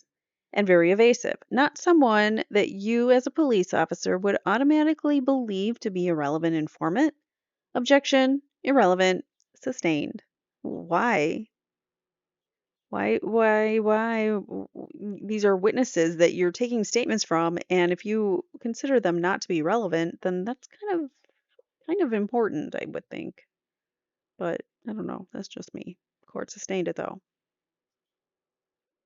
Abramson continues. You have nothing but that letter to corroborate anything he has said one way or the other, do you? Except for the warrant, that's correct. About himself, that he had warrants, that's correct. So that's the only thing that he could verify was that this dude, Amir Eslaminia, had warrants. That's the only thing he could totally verify. And you know that he's the brother of someone you investigated in the Billionaire Boys Club case. That's correct. Which reminds me, did you ever get around to talking to him about what you thought you were going to talk to him about? It seemed to be a sideline, but yes. It was one quick question and one quick answer, and then I was on to the letter. Why don't you give me the question and the answer? The question is, did you ever talk to Erik about the movie The Billionaire Boys Club? The answer was no. And that's not in any of your notes? That's correct. And you heard Mr. Khan yesterday asserting maybe he's going to get into that in this trial? That's correct.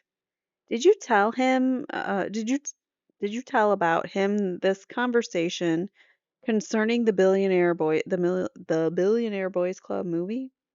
I don't recall. And you understood by him I meant Mr. Khan. That's correct. I take it that from October 12th of 1994 until September 14th of 1994, you had not had any conversations with Brian Eslaminia concerning the letter. At the time I served the search warrant, I'm sorry, I take that back. I mean, since the time that you got the letter in April until September, had you had any discussions with him about the letter? No.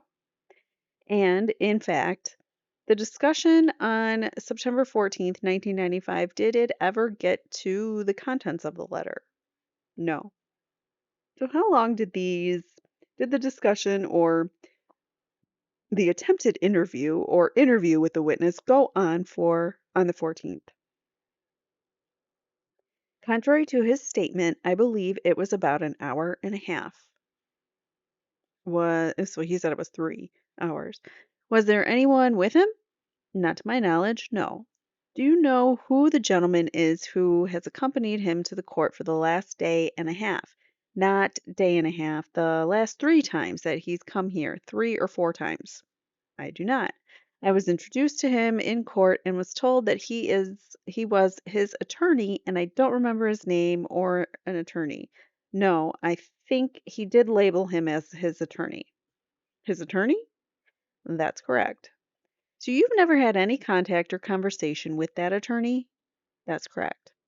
The notes on September 14th indicate that one statement, I guess this is in reference to the previous report, the April report, one statement was made off the record which appears in the report. That's correct. What is he talking about? He never clarified that. When asked what he was referring to, he couldn't answer it. Then there's a line, quotes, met with Leslie, said you're a liar. Is Leslie me? Yes. Is the liar him? Yes. Did you give did he give you any indication of when I called him a liar? No. Did he indicate it was before or after the letter surfaced? I believe it was after the letter surfaced, yes, and I say that only because of the next sentence. You're hiding the letter for your own purposes. Correct. He said that I said you're a liar. You're hiding the letter for your own purposes. That's what he said.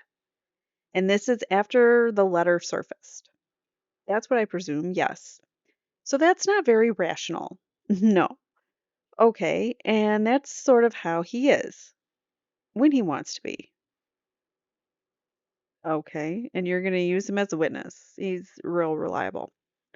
Okay, and then he said he was mixed up between Leslie's calls, the boys' calls, Mama's calls, Beatrice's calls, Henry's calls, and he was on medication. Did he mean on September 14th or at some point in the past? At some point in the past. And was that in response to a question? Yes. What was that question?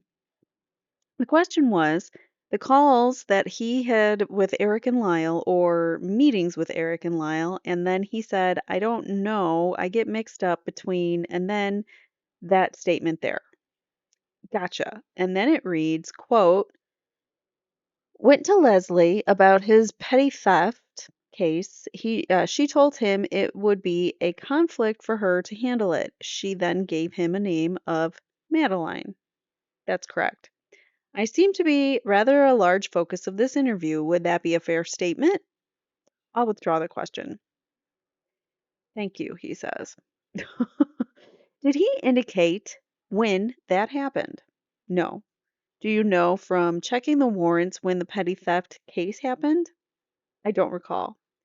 Do you recall it had to do with he and some others using someone else's credit card in a nightclub and running up a bill? That's what he had told me, yes. And it was being prosecuted in the Beverly Hills Municipal Court? I was not aware of that, no. It was my understanding it occurred downtown, so it was my assumption that it was downtown that was this was being handled. You might be right. And then the next line is in communication with the boys, and at some point Leslie and I got together. Is there a time frame for any of that? No. And then he initialed in the margin. Did he initial the quote? I feel I feel what we talked about is my business. Quote end quote. So that's the quote that he said, Leslie said. No. I put his initials in the quote to say who made the quote. So it's a quote. That's correct. And then he told you, if I were you, I'd concentrate on your case elsewhere. I wouldn't make a good witness. There's what he said. That's correct. Would you agree with that assessment? He wouldn't make a good witness. Mr. Khan says objection, irrelevant, sustained. Ms. Abramson says, and then he said, if in court a capital issue, capital crime, right, a capital crime, I'm sorry, I'd have to go with them. That's correct. And the next paragraph is, I am going to tell the truth on the stand. I would rather say nothing. That's correct. And then he said, as for the conversations, Lyle sent me the letter. Isn't that enough? Afterwards, I went to visit them. There was talk of all kinds of people, Oziel, Signorelli, the letter, and the discussion of the gun wasn't the whole reason why I went to visit. Correct. So he's telling you that during the visits, he was talking about the letter and the discussion of the gun, but also about other topics. That's correct. And then he told you that his contact wasn't just through Beatrice, it was also Erik and Lyle. Yes. Did he indicate that what the nature of that contact was? Was he talking about the phone now, or he wasn't any more clear than that? All right. And then G, here I am again. Quote, Leslie told, what's the next word? Him that because they sat down and talked before, it made her a potential witness. That's what it says. Okay, and then the next paragraph, she may have talked to Quinn Denver, my brother's attorney. Correct. Did you ever verify that Quinn Denver was his brother's attorney? Yes. Shelley Moss from ABC talked to him. And that's what he said. So Shelley Ross is a senior producer for ABC Primetime, the show that did all the Menendez coverage. Yes. And you've talked to her, have you not? In passing. And did he indicate when he had talked to Shelley Ross? No. Did it seem to be recent? No. And then he said, relating to her, meaning to Shelley Ross, that they, meaning the defendants, were scared on the fishing trip, I heard. What does that mean? Well, it means that I didn't complete that sentence. Oh, you have a habit of doing that in your notes. Next paragraph. When Leslie told me they had done it, everything changed. That's correct. And that refers to sometime in the past, correct? That's correct. I don't know anything after her telling me that. Is that right? That's correct. The meeting lasted 2 hours. That's correct. The meeting with me is what he's talking about? Yes. And then he says, and you had the sense this is before the trial or at some time in the past. Yes. Quote, I recall certain conversations with Leslie. Correct. Then the sentence, brother told him he wasn't terrifying, so he would call Leslie and tell her he wasn't terrifying. Testifying, sorry. Sorry, no. Lyle wasn't testifying in this trial. So, sentence says, the brother told me he wasn't testifying, so he would call Leslie and tell her he wasn't testifying. That's correct. So he's talking about his brother. What he's talking about is his brother Risa told him that he wasn't testifying in reference to this trial. So he, Amir, would call you and tell you that he wasn't testifying in this trial or the prior trial. So you're not clear on which it was where Risa was telling you you're not testifying? Correct. Whether it was this time or that time? Correct. Then he was under the impression he didn't testify because he thought it would be bad for his brother. That's what it says. That's correct. And is he talking about this trial or that trial? I don't know. I know. It all merges together, but you don't know what time around this time around? I had the impression it was this trial. This trial. And the next line is, I might have discussed this with Leslie.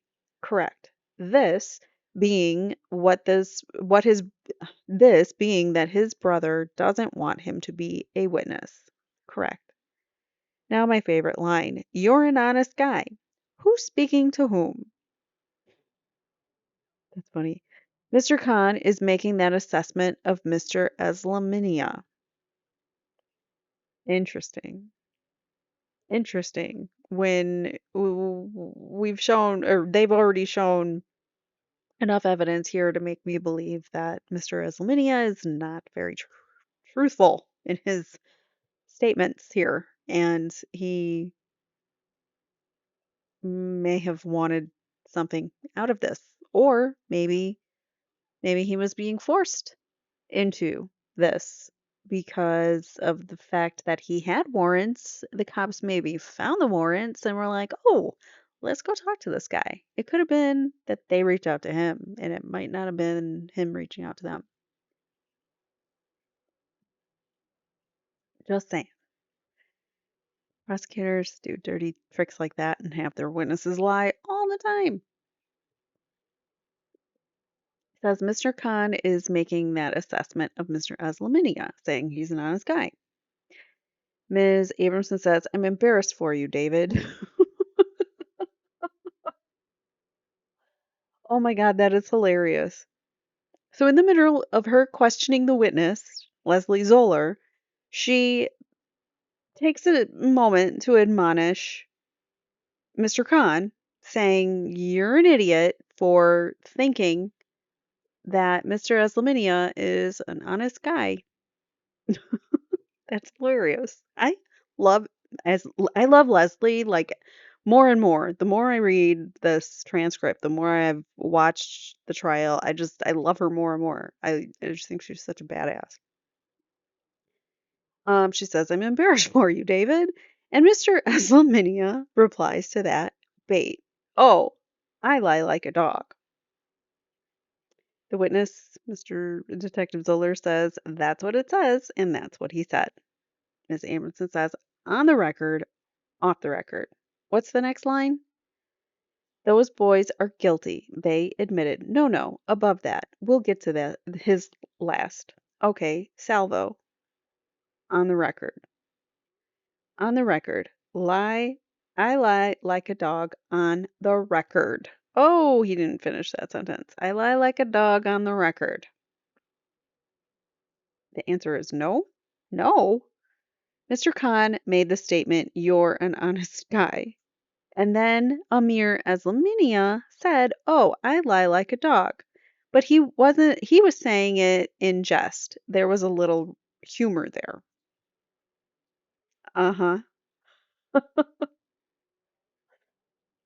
I don't think Leslie's buying that, and neither am I. And then on the record, and I think he might have even stated on the record, and then he said these boys were guilty. They admitted the homicides. As far as I'm concerned, I don't remember, and I don't have a clear recollection. Is that it? That's it. So, when did anybody bother taking the time to ask him about the specifics of the letter? Never? Only because he was quite vague with. Sorry, hold on.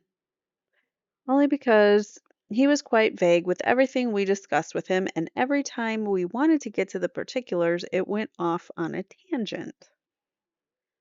Okay, so you know of any other criminal activity that Mr. Eslaminia has been involved in besides the matters that went into that or that went to that arrest? Yes. What else?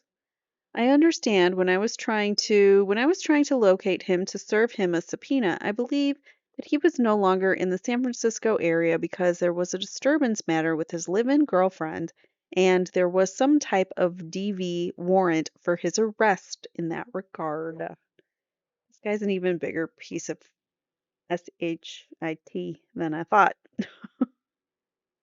Was it DV or was it R, the R word that I can't say on YouTube? My understanding is it was some type of DV, whether it was a 273, a 415, I'm not sure. So those are different legal codes, I'm assuming.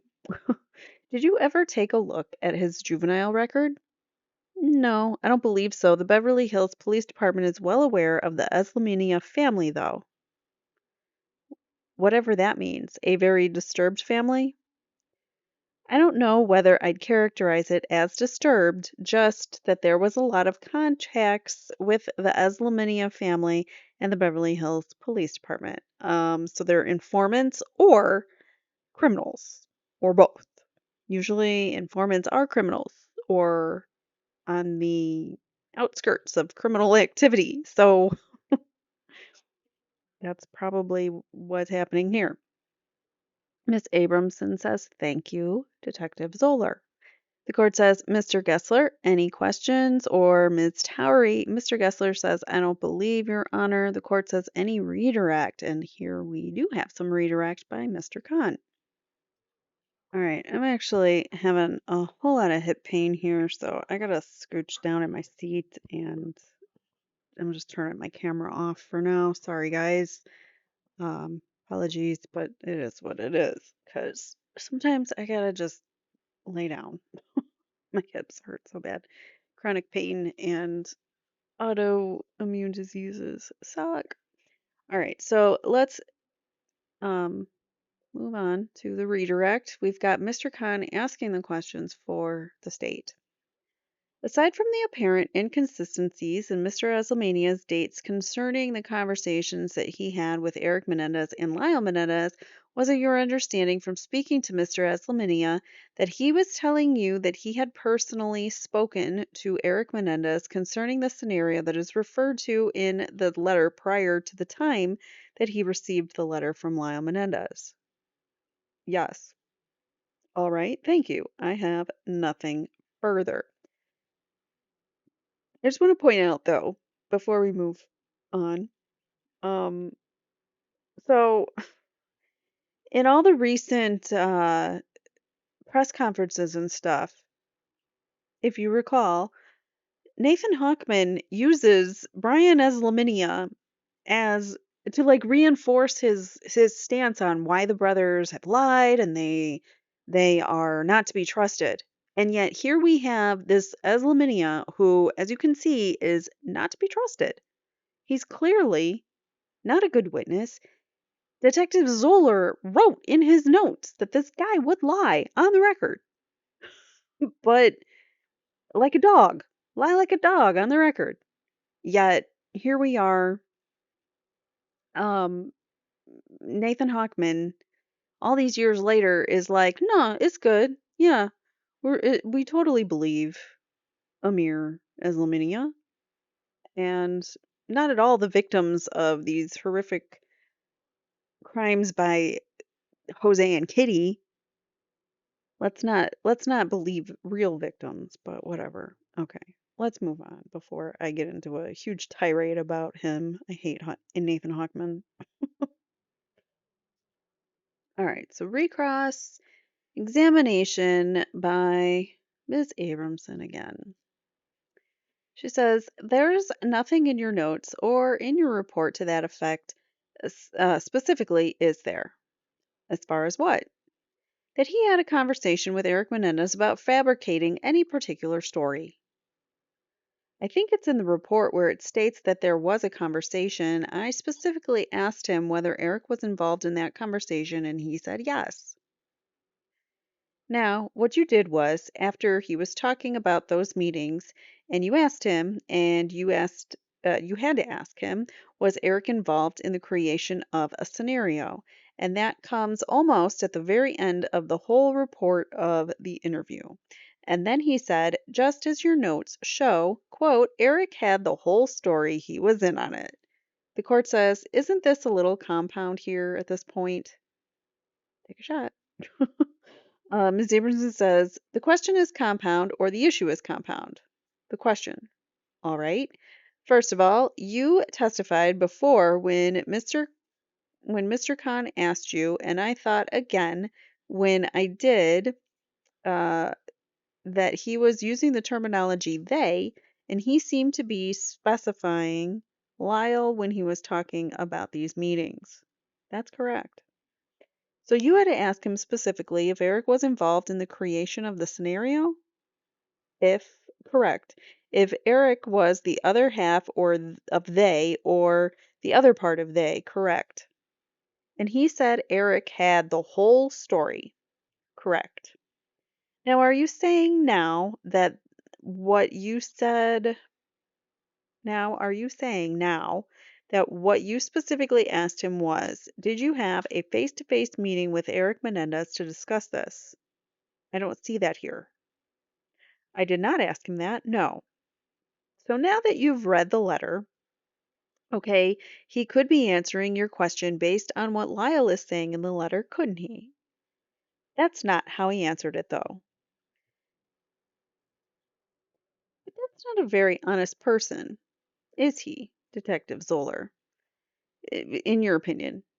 Objection, it's argumentative, says the court. Ms. Amerson says, do you believe that he is an honest person?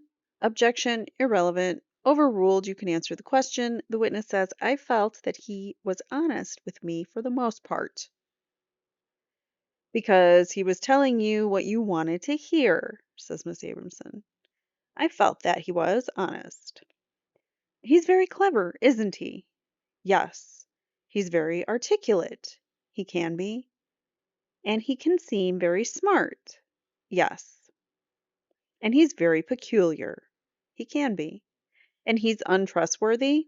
Objection, argumentative. The court says it's argumentative and unclear what is meant by that. Really? Sustained. Anything else? Ms. Abramson says, do you think he has been dishonest with you as well as honest with you? At what point? At some point. Recently? Yes. The court says, anything else? Ms. Abramson says, no. The court says, okay, thank you. Ms. Abramson says, one thing. Did you ever interview any of the people that he claimed he went to jail and visited either Menendez's brother with? No. Did you even attempt to? No. Nothing further. The court says thank you. Anything further by the prosecution? Mr. Khan says no. The court says any evidence to be offered by the defense in this hearing? Ms. Abramson says, I don't think we have the burden to offer this evidence. Court says, well, it's up to you. I'm just asking. Ms. Abramson says, I don't think we do. The court says, okay. Do you have anything in writing that you want presented to the court, or do you just want to argue this orally? Let's identify the issues. What is the objection that the defense had to the introduction of this evidence? Ms. Abramson says, we object to the introduction of the letter because we do not believe it's reliable and substantial evidence exists to show that there was a conspiracy with respect to the contents of that letter in existence before the letter was sent.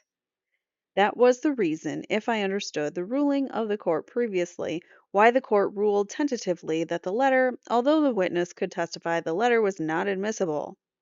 We still feel, in fact, more than ever, that an adequate foundation has not been made, and we think it would be an extreme stretch to say that using Detective Zoeller's memory, I mean, you compare the 2 pages of notes with the police report written 6 months later, that we're going to take Detective Zoeller's memory of an untrustworthy lying witness and use that to impeach the untrustworthy lying witness to decide which time he's lying and which time he's telling the truth. And on that basis, allow in a piece of evidence that is so prejudicial to my client when he obviously didn't write it, and when, by the very terms of that letter, it appears that he is not going along with the story, because within the letter it says specifically that if my client's lawyer, to wit, me, tells the witness this is a lie, this story isn't true. Erik didn't tell me this, and the witness is to sail blithely on. In other words, Lyle Menendez is indicating that he knows his brother is not going along with this story inside the four corners of that letter. So what we have here is merely a very ambiguous police report, clearly the need for Detective Zoeller to clarify whether Erik was involved, and the complete denial by the witness on the witness stand that any conversations about this letter occurred with Erik Menendez before he got the letter that the people are relying upon as a basis to introduce the letter. I go beyond that at this point, Your Honor.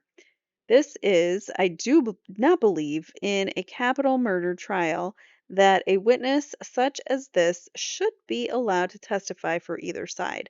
I think he is a liar one way or the other. The man is a liar. I don't think he takes this oath seriously. I don't think he took what he was doing with Detective Zoeller seriously. He gave us some insight into his character, if I can use the word, in the very beginning, when he said, in the very beginning, the minute Erik and Lyle were arrested, he was willing to perjure himself before he even asked them or told them. That was his state of mind, that he would do or say anything for a friend if he thought he was innocent. And I just don't think that's the kind of person whose evidence should be given in a court of law on matters of this kind of seriousness. Now, whether he was successful for some period of time into seducing Lyle Menendez into concocting something with him or not, the other fact of the matter is he didn't testify in the first trial, whichever one. There are reasons he offers up for that. Either that he didn't want to, or Lyle told him not to, or I said he was a liar, or his brother said he didn't. Lyle Menendez never testified about anything in relation to him, and neither did Erik Menendez. So why is she fighting so uh, hard for Lyle? Why isn't his attorney getting up and fighting for him? Sometimes I don't think that they're fighting. zealously enough, the Lyle's team, especially compared to how Leslie is. So, given the fact that no perjury was produced, and given the fact that it all seems to stem from his offer and his willingness, and given the fact it's impossible to figure out what's a lie and what's the truth, that's the basis upon which we are objecting now, not only to the letter but to the witness. Court says, all right, what is the objection of Lyle Menendez to this? Mr. Gessler says, I join as to the witness based on unreliability. Court says, as to the letter itself, what is your objection? Mr. Gessler says, I don't have an objection in a single trial to the letter. What? Okay, the court says, in any trial, what would be your objection with your client as a party? Mr. Gessler says, well, in the first place, he didn't testify. There is no perjury that actually occurred on either of the grounds stated in the letter. That is, the incident concerning the gun and the incident concerning watching a movie, a television movie, I think with his father, and certain remarks being made. None of that occurred in the first trial. Secondly, the letter is at least 2 years before the first trial. It's 4 years before this one. I think there's 352 problems here for my client alone in a joint trial or a single trial. In addition, should it come in against my client, no matter what the ruling about the co-defendant, I have to object to certain matters in the letter concerning the co-defendant, I think. I can't see how I can do this otherwise. Court says, well, we're not talking about that so much, just as to your position that you would object to the grounds of 352 of the Evidence Code. Mr. Gessler says, very definitely on the grounds of 352. Court says, okay. And the objection by Erik Menendez is that the people have not met the burden, that there's a prima facie showing of a conspiracy to fabricate.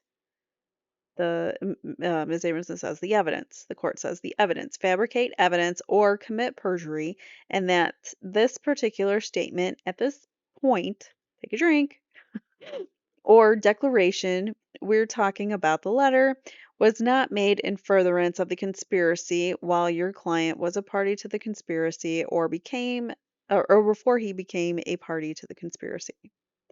Samerson says, yes, Your Honor. The court says, okay, all right, and what is the people's response?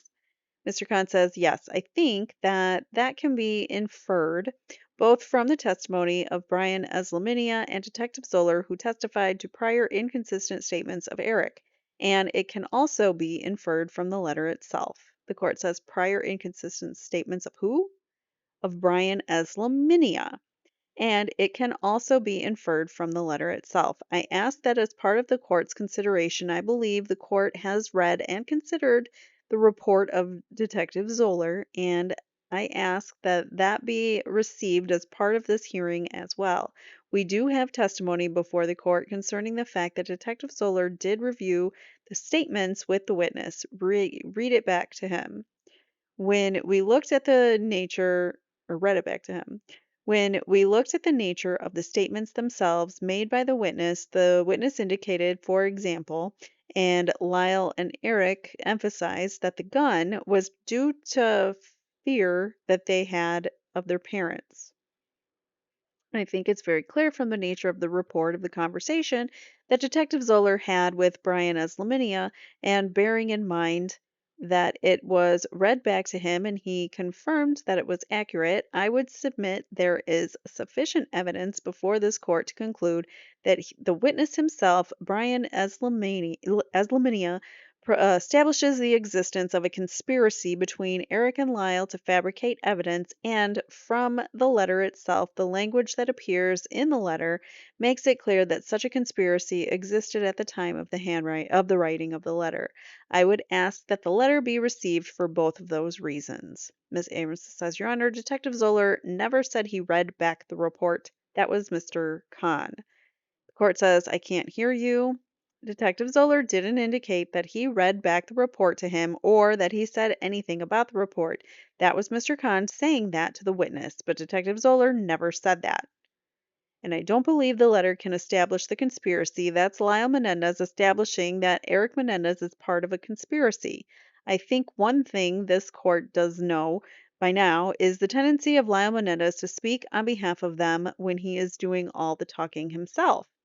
Court says, let me hear the argument of the prosecution on the objection based on 352 of the evidence code in response to the defense argument. Mr. Khan says, to which defendant's argument?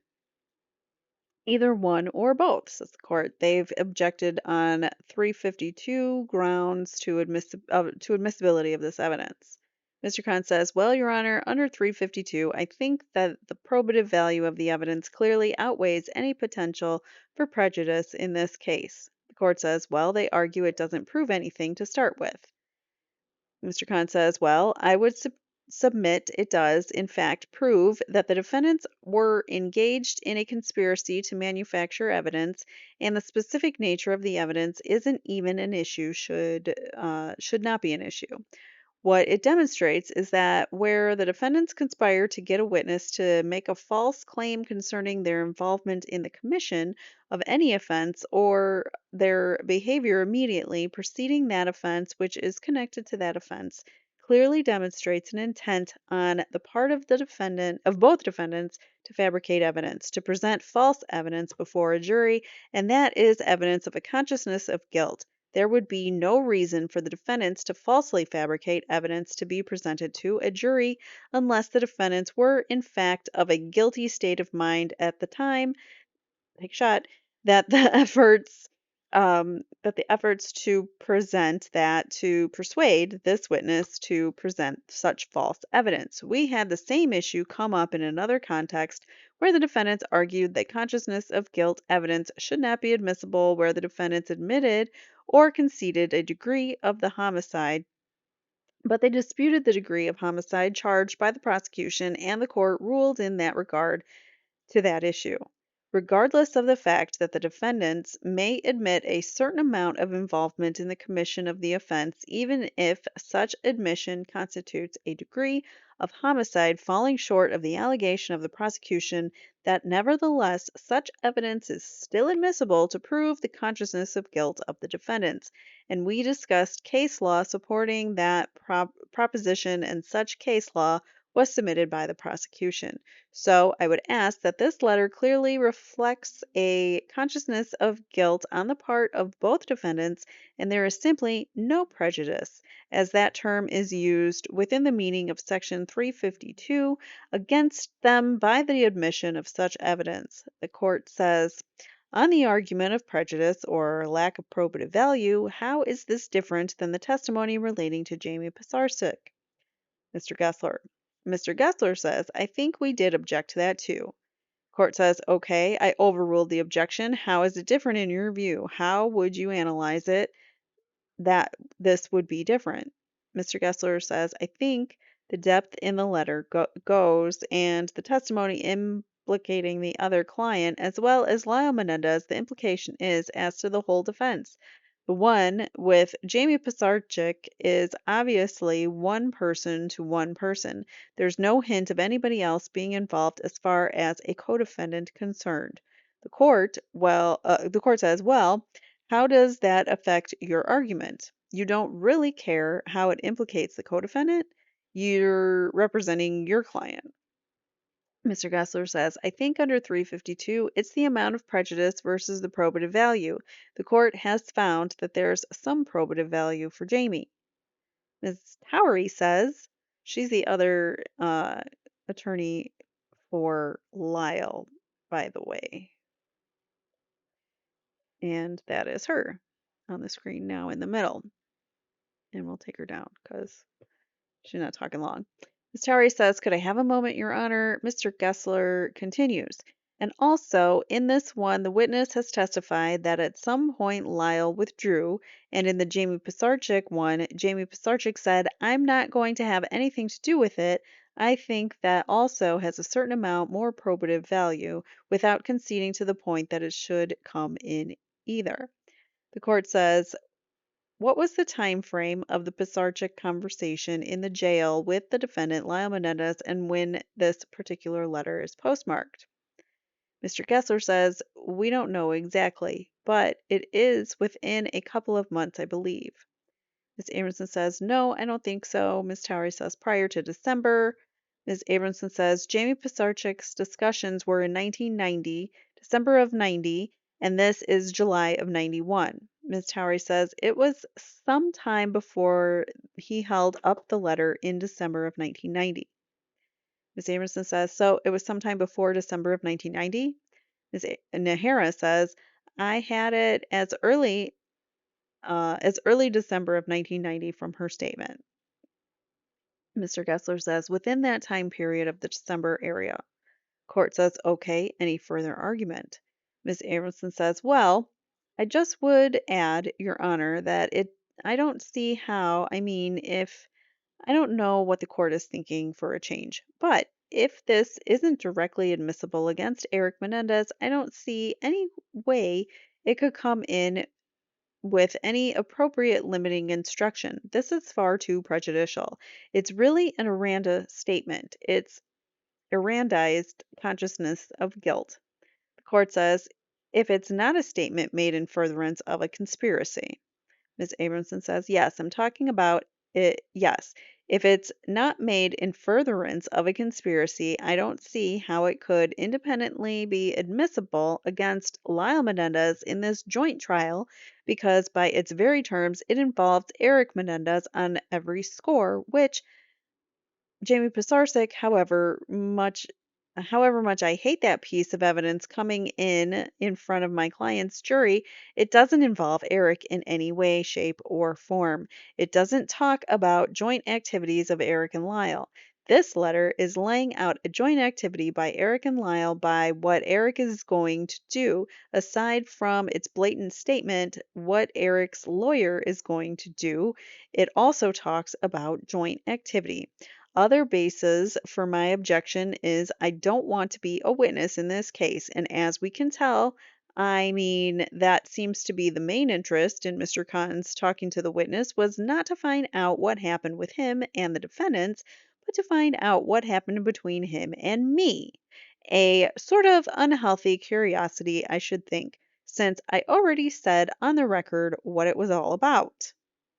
The fact of the matter is, he was busted from my client, who, when I went to him with this preposterous story, told me that's ridiculous, never happened, a lie. And that's what I told the witness. Never darken my door again. You're not going to be a witness in this case. And that was well before the trial began.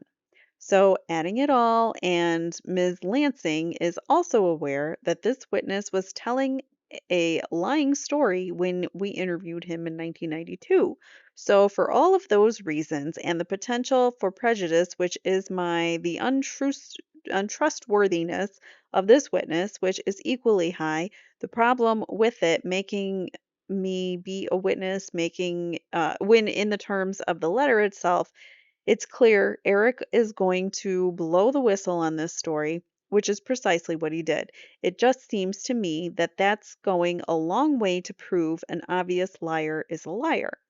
The court says, okay, what I will do is take it under submission and rule tomorrow morning unless anyone feels there's some legal issues that should be addressed that we haven't dealt with and you want to do it in writing. I'd be willing to consider any pertinent material with no further argument since we had oral argument.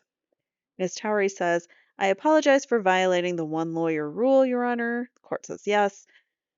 Usually only one lawyer should be arguing, so we'll put Terry back on the screen.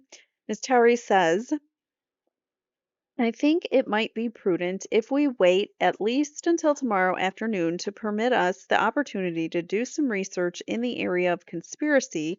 And in addition, I have a draft of a brief that I was going to file tomorrow respecting Jamie Pisarcik and the particular, actually not the exact issue that the court raised respecting the so-called fabrication, but with respect to easy for me to say, Ms. Pisarcik's more recent comments to the prosecution's respecting Paul Moans and Ms. Lansing. And I think one difference between the Pisarcik evidence regarding also fabricating and this proffered evidence through Mr. Eslaminia relates to former versus current lawyers, and Mr. Eslaminia's letter does implicate Ms. Abramson, as she indicated, whereas Ms. Pisarcik's comments at the last trial related only to the former lawyer for Lyle Menendez. At this time, take a drink. At that time, it was dealt with by stipulation to avoid the very issue or types of issues that were in danger of opening up here. So perhaps the court might want a chance to look at that brief dealing and with a similar issue with respect to Mr. Moans before ruling. I don't know if it would be helpful, but it might. The court says, well, the issue really wouldn't be relevant to any additional argument in relationship to the conspiracy issue or supporting your position of prejudice. If you have anything else that you want to submit in writing, I'll give you a chance to do that. As I said, it is a significant issue, and I'll permit either counsel, defense, or the prosecution to submit anything further in writing, but I don't think the matter should just linger on. Now, you said you'll have your material when? It won't relate to this issue, so Ms. Towery says, I have intended to file a brief relating to Jamie Pisarcik tomorrow. Court says, that doesn't relate to the conspiracy matters. Ms. Towery says, no, it relates to 352 issues, in part undue consumption of time and side issues that would be raised through the newly proffered testimony of Ms. Pisarcik's, which will be similarly raised through the proffered testimony of Mr. Eslaminia and specifically the letter. Ms. Abramson says, Your Honor, we never briefed the conspiracy issue per se because the court brought it up when we were arguing about the letter. The court perceived, I know what it was, for the first time, the people in oral argument raised a conspiracy argument. Court says, no. I asked how the people intended to get around any random problems, I think is how I asked the question. And the people said it would be offered as a statement in furtherance of a conspiracy. I'm just asking whether anyone has any legal authorities on that subject. If you don't, that's fine. Ms. Abramson says, I don't know. We've never researched it. The rule isn't admissible. Court says, I just said I would defer ruling until we held a hearing. I never said it wasn't admissible. Ms. Abramson says, now for the first time, we've heard the evidence and also received further discovery from Detective Zoeller, so we would like to have at least another day before we could present something to the court because are in court all day. The people have witnesses stretched out to November 6th. I don't know why it's crucial that we have to decide on this witness in a day or two in order to research. As this court knows, we have long court days and very little time to do anything else except at night. You know, no one is sitting back up in the office doing our work, Judge. This is it. The horses are all in court. I can't get anything to the court in writing on the conspiracy issue for at least a couple of days, maybe not until Monday. Mr. Khan says, our witnesses are scheduled through November 6th because we're anticipating they're going to be flying in next week. As far as filling up the next few days, I was hoping we would get to Mr. Eslaminia. Court says, I would be willing to put it over until Monday, your witness following on Tuesday. Mr. Khan says, we have some witnesses coming from out of town on Monday and others on Tuesday. I'm concerned with filling up time this week. Ms. Abramson says he's not out of town anymore. Court says we're not talking about him, we're talking about others. Ms. Abramson says it doesn't seem to me. The court says we have tomorrow and Friday quite a few witnesses. Ms. Abramson says we could, frankly, use a few hours off, Your Honor, to complete this task and others. Court says, well, that's not what I was thinking of. Ms. Abramson says, I know, but they keep switching around who they're calling.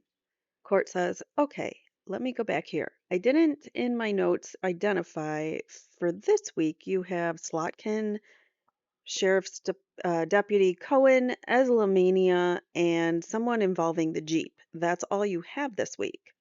Ms. Nahara says, that's unless we can get Wesley Gross. They're all very short. The court says, and Kuhn, Stevens, Pisarcik, Anderson, Eisenberg, somebody regarding the sale of the property in Princeton, life insurance representative, Mr. McCarthy, all next week.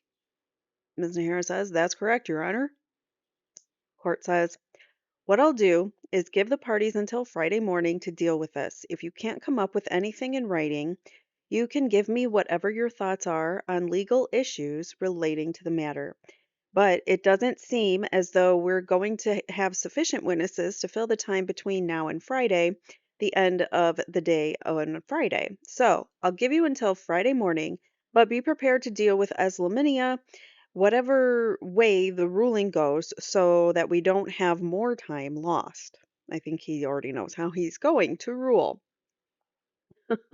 on Islaminia. I think he's going to let him in. Well, we know he does, so. The court says, let's deal with the legal issue. Miss Abramson says, it only goes one way, Your Honor. Court says, right, let's deal with it so we can resolve it. I'll give you until Friday morning to do that. We have a little time here. Let's deal with at least Mrs. Mahar. That's an issue that relates to a motion for mistrial. So we should have some testimony on that before we have a hearing on this, on the motion for mistrial. Are you ready to do that? Mr. Gessler says, yes, Your Honor. So we're going to go into another hearing now. This is the motion for mistrial because I can't remember what Ms. Maher said that she opened the door to, but oh gosh. I'm sure they'll explain it to us, so we'll figure it out. That was a few streams ago. So it appears Mr. Gessler and Miss Nahara might be doing the arguing for this motion for mistrial. So I'll put her picture on the screen. Court says, let's have Eslaminia in then and we'll order him back. Let's get Detective Zoeller on the witness stand now anyway and start up while we're waiting. Detective Zoeller, why don't you get back on the witness stand? This has to do with Mrs. Maher and a statement that she said she didn't recall, but that she made a report of to the police. Ms. Nahara says, that's correct, Your Honor. We marked the one copy I had of it as an exhibit, and I'm trying to find out which exhibit it is. Court says, well, we'll find it. 120. Ms. Nahara says, I'm not even on the right page. Mr. Levin for Eric's team, who I don't think I've shown you his picture yet today. So, whoops, there's Barry. I don't, have I said this already? I think he looks like Richard Gere in that picture from like Pretty Woman era. Anyways, yeah, I'm old. Okay. Ms. Nahara says, I'm not even on the right page. Mr. Levin says she was 116 to, I think it's 120, Zoeller statement. Ms. Nahara says, 120. Thank you. May I proceed, Your Honor? Leslie Zoeller was recalled as a witness by the people having been previously sworn, testified further as follows. The court says, state your name for the record. He does. You may proceed. Thank you, Your Honor. Direct examination begins by Ms. Nahara. Detective Zoeller, on September 11th, 1989, were you working with a partner that day, Detective Linehan? That's correct. And did you and Detective Linehan interview a woman who identified herself as Mary Ellen Maher? Yes. And at that time, did you take a statement from her? Yes.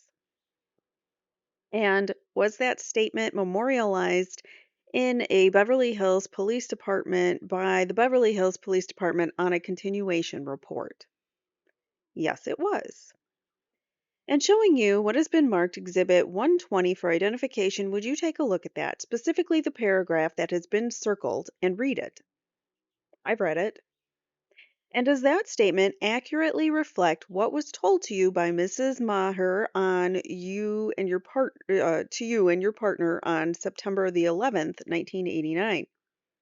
Mr. Gessler says, object to what was told to his partner unless they were both there together. The court says sustained. Can you establish if they were both there at the same time? Ms. Nahara said, I thought I said that. My apologies. Is this a true and accurate recordation that was given to you and your partner on September 11th, 1989. That's correct. Was it given to you and your partner by Ms. Maher? Yes. And when she gave it to you, were notes taken at the time?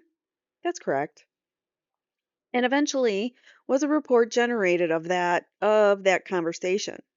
Yes. And is the report Exhibit 120? Yes. And was this report typed up at or near the time that you wrote, near the time of the interview? I don't recall when the report was written. Would it be your practice to do it near the time of the interview? Yes. And at some time later, did you once again talk to Ms. Maher? Yes. And would this be before she testified in a proceeding in this matter? Before the grand jury hearing, that's correct. And did you go over and discuss with her once? Did you personally discuss with her once again her statement that you have memorialized in this report? Myself, with the district attorneys at that time, yes. And did she confirm the statement that you have read previously? Yes. Ms. Nahara says, I have nothing further. Court says, okay. And what was the statement that she made? Can we have him read it? The report is not evidence. You have to read it into the record. The witness says, the statement is, Ms. Maher stated during the transactions, Lyle called an individual named Carlos at the Bel Air Hotel. Maher overheard part of the conversation between Lyle and Carlos. Lyle discussed not wanting to wear the gold watch in front of the relatives at the memorial service as they wouldn't understand. He additionally was heard to say, in quotes, I need $100,000 in advance from the company immediately, no matter what it takes. End quote. That's pretty damning. But Ms. Maher didn't remember it in her testimony. She didn't recall saying that to him. So where did he get that information? The court says, and this is what Ms. Maher said that she overheard Lyle Menendez say.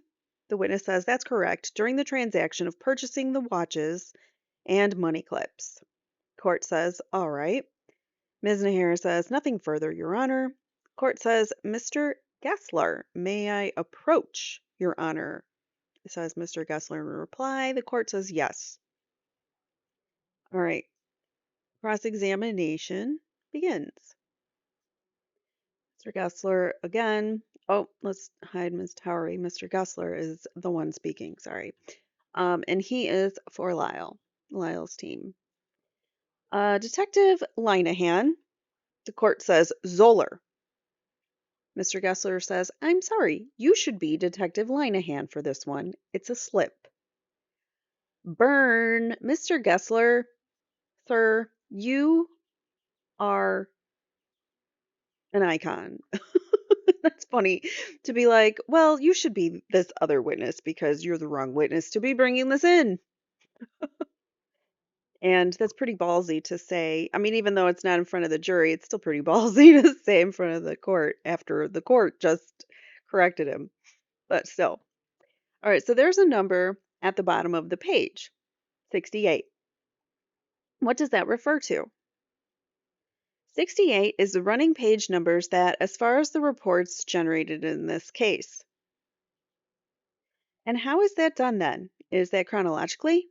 Yes, it's chronologically as they're written and given as discovery. Well, you say they're written. Are they chronologically, basically as to the events that are described in them also? When I originally fixed the numbers to them, they were part of the packet that was given to the prosecution at that time for purposes of discovery. All right, and they were in chronological order to the best of my recollection at that time. Take a shot. This could be a really disastrous drinking game. There's two names on the bottom of the report, aren't there? Yes, there are. Whose name comes first? Linehan.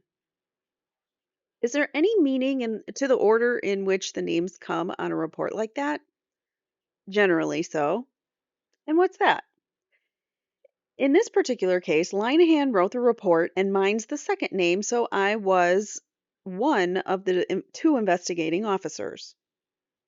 So, in other words, the officer who wrote the report that's shown on page 68 and is now Exhibit 120 was Officer Linehan and not yourself. That's correct.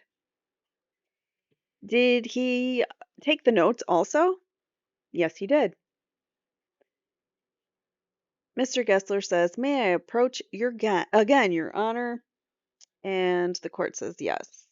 Mr. Gessler says, "Showing you this notebook, which on the outside says police numbered unbroken set. Does that appear to be that numbered set that you've told us about with numbers at the bottom on the page regarding your interviews?"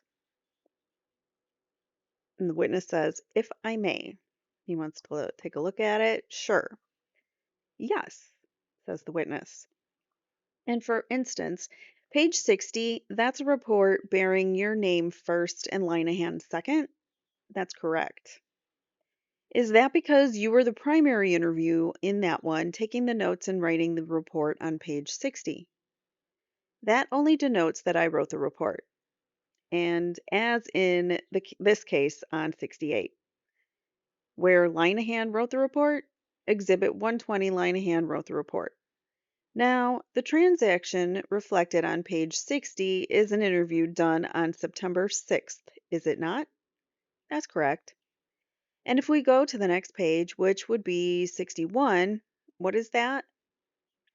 61 is actually the page 2 of the report that you indicated occurred on September 6th of 1989.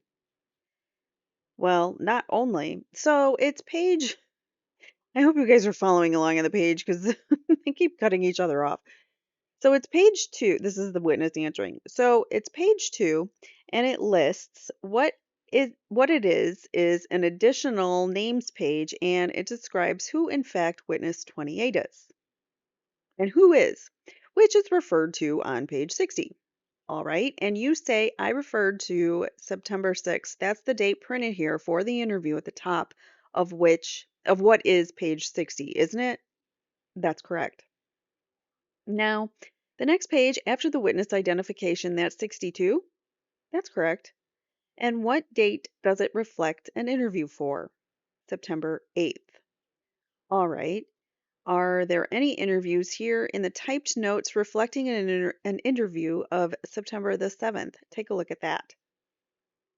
Without going through the whole thing, because I believe that what you're assuming is that the dates that the reports are written are in chronological order, or in fact, the dates in which the reports were referring to, in this case, the interview on September 8th. And in actuality, I believe that the sequence of the numbers on the bottom actually go to the date that the page that the report is written. So it's October 29th, this one, again. The page 62 is October 29th, and page 60 refers to a report written on October 29th. Okay. Although the dates are different, you can see the dates that they refer to are different. The dates that they were written are. And again, 58 refers to a report written on the 29th, or in actuality, it refers to an interview on August 31st. That's very confusing. And why? Why be so confusing in your reports? Well, August 31st comes before September 6th, doesn't it? That's correct. So it is in chronological order, right? Correct. And then page 64, that contains identifying data for a witness again. Is that right? Correct. Page 65, now you're up to September 13th. That's correct. And then you get to page 67. You're on, let's see, that's September 6th again. Correct. And then we go to page 68 and we're to September the 8th. I'm sorry, September the 11th. Correct. And that's when the interview of witness Mahar took place. Correct. Now, is there also a witness index that is an index of all the witnesses that you have in your chronology there? There is. Whether it's in your packet, I don't know. Directing your attention to the first page, inventory of documents received, does that seem to be a list of witnesses? Yes, it does. And that was not prepared by myself or anybody from the Beverly Hills Police Department. All right. But does it appear to be an attempt, at least, to inventory these documents that we have here by date and by page number? Yes. Ms. Nahara says objection, calls for speculation, overruled. The witness says yes. Mr. Gesser continues, now taking a look at the inventory, is there any place where you see a report concerning an interview with a Mr. Horn? No. Do you know who Mr. Horn is? Yes. Do you also turn over your notes of interviews? Yes. I want to show you this document, which appears to be Slavik's Century City with a date 9/7/89, 1900 hours. Are you familiar with that document? Yes. Is that your handwriting or Detective Linehan's? Detective Linehan. Are you familiar with Detective Linehan's printing? Yes. So you've worked with him numerous times? Yes. And as you see the document, it appears to you to be the work that Detective Linehan does. That's correct. And does that relate an interview with a person known as Jay? Correct. And was Jay Mr. Horn to the best of your knowledge? Yes. He's the manager at Slavik's. That's correct. At the time. Take a shot. Does it also indicate that Mary Ellen, the salesperson, wasn't working at the time shot at the end of the interview? That's correct. Is that your recollection also? So she wasn't working at the time of the interview. He says that's correct. And these notes taken by Detective Linehan, did you relate that Jay heard the customer say to the person he called, needs $100,000 from the company immediately, no matter what it takes? That's correct. And this was recorded by Detective Linehan. That's correct. So then why are we having Detective Zoeller testify to this? He's not the correct person to be doing that, and that is exactly his point in the beginning, which was like, oh, Detective Linehan, good afternoon. The court's like, nope, this is Zoeller. Oopsies, my bad, Judge. Sorry about that.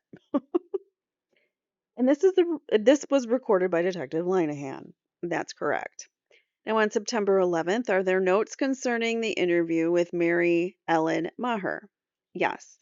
Are those also, as you see them, taken by Detective Linehan? Yes. Seeing a pattern here. That is his printing that you recognize? That's correct. And in that, does it talk about a phone call, Lyle talking to Carlos? Yes. And does it say came in the morning 10:30 to 11? That's correct. Were to find an other watch? Correct. Came in at approximately 2100 hours, discussed not wanting to wear gold watch in front of relatives. Correct. Lyle talked on phone to Carlos about the eulogy. Correct. Is there any place in this page of your partner's notes concerning Mary Ellen Maher which reflects the words need $100,000 in advance from the company, no matter what it takes? No. So that's not in the report from or in Linehan's notes, but it somehow ended up in the report. Interesting. Mr. Gessler says, now, when the typed report, again, was done, as you said, by Detective Linehan? That's correct. And the terminology used in that Maher overheard part of the conversation, right? That's correct. It doesn't say the whole conversation. That's correct. And it says Lyle discussing not wanting to wear the gold watch in front of the relatives at the memorial service as they wouldn't understand, right? That's correct. And that reflects the notes your partner made of his interview with Ms. Maher, doesn't it? Yes, it did. And then it goes to the passive tense, doesn't it? Yes. You know the difference between active and passive? Yes. Additionally, this is a quote. Additionally, was heard to say, I need $100,000 advance from the company immediately, no matter what it takes. Correct. And that is not reflected in your partner's notes of his interview with Ms. Maher, is it? It is not. It is not reflected in his interview with Jay. Correct. Mr. Gessler says, I have no further questions. It was not in any notes, but it somehow ended up in the report. I do believe that the required basis for past recollection recorded still has not been met. We do not have the recorder here. And I think the court says, I think we have some more questioning here. So Ms. Nahara's got a few questions. Ms. Nahara says, I have more questions, Your Honor. The court says, let Mr. Levin proceed. So Mr. Levin is going to do a cross-examination for Erik. Detective Zoeller, were you present at the grand jury when Ms. Maher testified? No. Were you provided with a transcript of her testimony from August the 10th, 1992? No.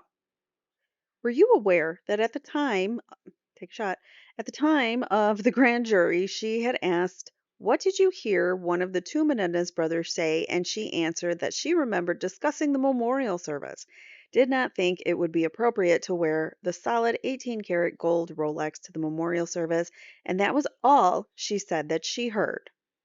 I'm not aware of that. So I knew it. Her testimony was, all I heard was that he didn't want to wear gold to the memorial service. Not that the family wouldn't understand or whatever, blah, blah, blah. It was, he probably was looking for a silver, platinum, whatever, a non-yellow gold watch to wear to the memorial service is probably what he was looking for. But because the uh, prosecution, law enforcement had to make it look more, like they were these money hungry, spoiled brats. They had to fib it a little bit and add on to it to say that they didn't think the family would understand, to make them seem more guilty or something when they were just literally just buying a watch for something to wear with their suit to look nice to a memorial service. Like, not a biggie. But he is not aware of that. He's not aware that she did not testify to something a little bit different. Um, he says, I was not there. He was not there at the grand jury. Are you aware that Ms. Maher never testified at the grand jury that she heard the statement by Lyle Menendez, I need $100,000 advance from the company immediately, no matter what it takes? No, I'm not aware of that. So she never said that at the grand jury. Interesting.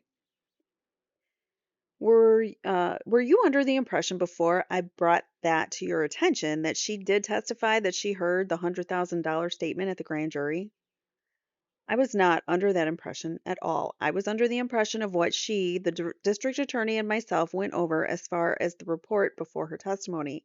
I do not know what she testified in the grand jury. Were you present when she testified later at the first trial in the case? I believe it was on August the 2nd, 1993. I believe, yes. And were you present in court when she was asked specifically to look at that police report? That's, I believe, it's Exhibit 120, to see if it refreshed her memory regarding the $100,000 comment. And she reviewed it, and as she said, that she could not remember making that statement. I don't recall that specifically.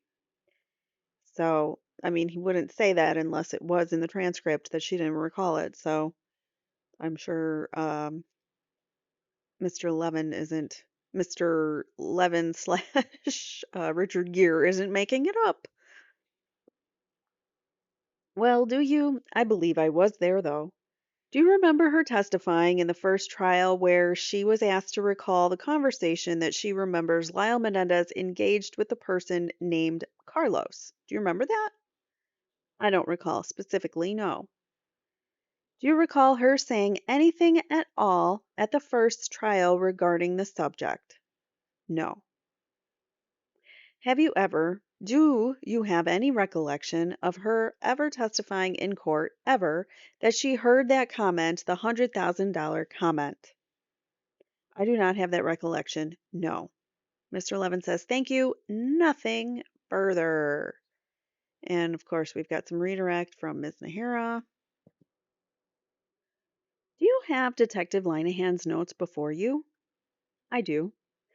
Now, at some point at the top of these notes, do they refer to two individuals that were talked to that day? Mr. Levin says, which ones are you referring to? Mr. Gessler says, what day? Ms. Nahara says, referring to the notes that Detective Linehan's notes. In Detective Linehan's notes are two individuals identified at the top of the page before any narrative. Yes. And who are the two people that are identified at the top of the notes? Manager J, salesperson, Mary Ellen. So Jay Horn is the salesperson or the manager of the I can't remember the name of the store, but he's the manager of the store that sold the Rolex watches, and Mary Ellen was the person who interacted with them selling them. So are the two names up there because both individuals were interviewed that day? No. Why are both names up there? Because it's identifying one, who the manager is, and then it's identifying who the salesperson was at the time of the sale of the watch. Now, who did you speak to first? Jay, the manager. And what day was that? On the 7th of September. And then on another day, did you speak to Ms. Maher? On the 11th. That's correct. And the information that is on the page, the notes on September 7th, 1989, was that information that was received from the person identified as Jay, the manager. Correct. Now, did you have that information with you when you spoke to Ms. Maher on September the 11th? Yes. And was that information discussed with her? Yes. And specifically, were the quotes that you had learned about from Jay, the manager, discussed with Ms. Maher on September the 11th? Yes.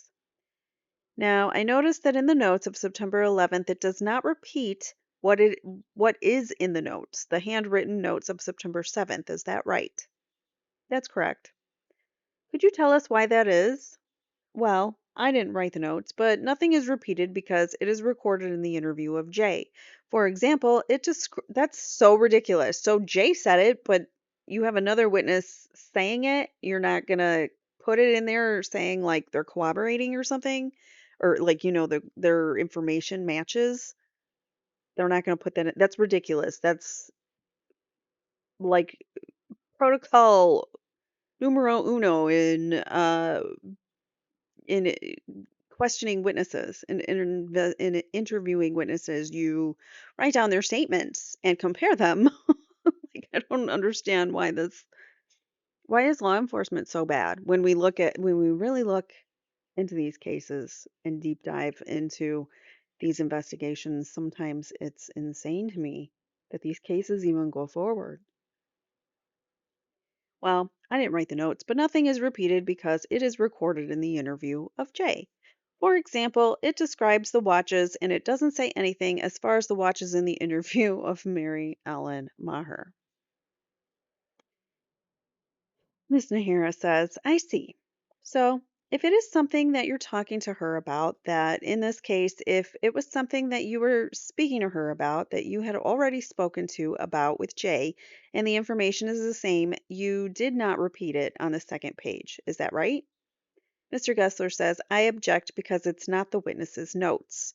The court says, yes, he didn't write those notes. Objection sustained. Good. Ms. Nahara continues, in any event, you were present at both interviews. Is that correct? The witness answers, correct. And is it your recollection that Ms. Maher informed you at that time, take a shot, that the quote of Lyle Menendez that he needed $100,000 advance from the company immediately, no matter what it takes, was heard by Ms. Maher? Yes.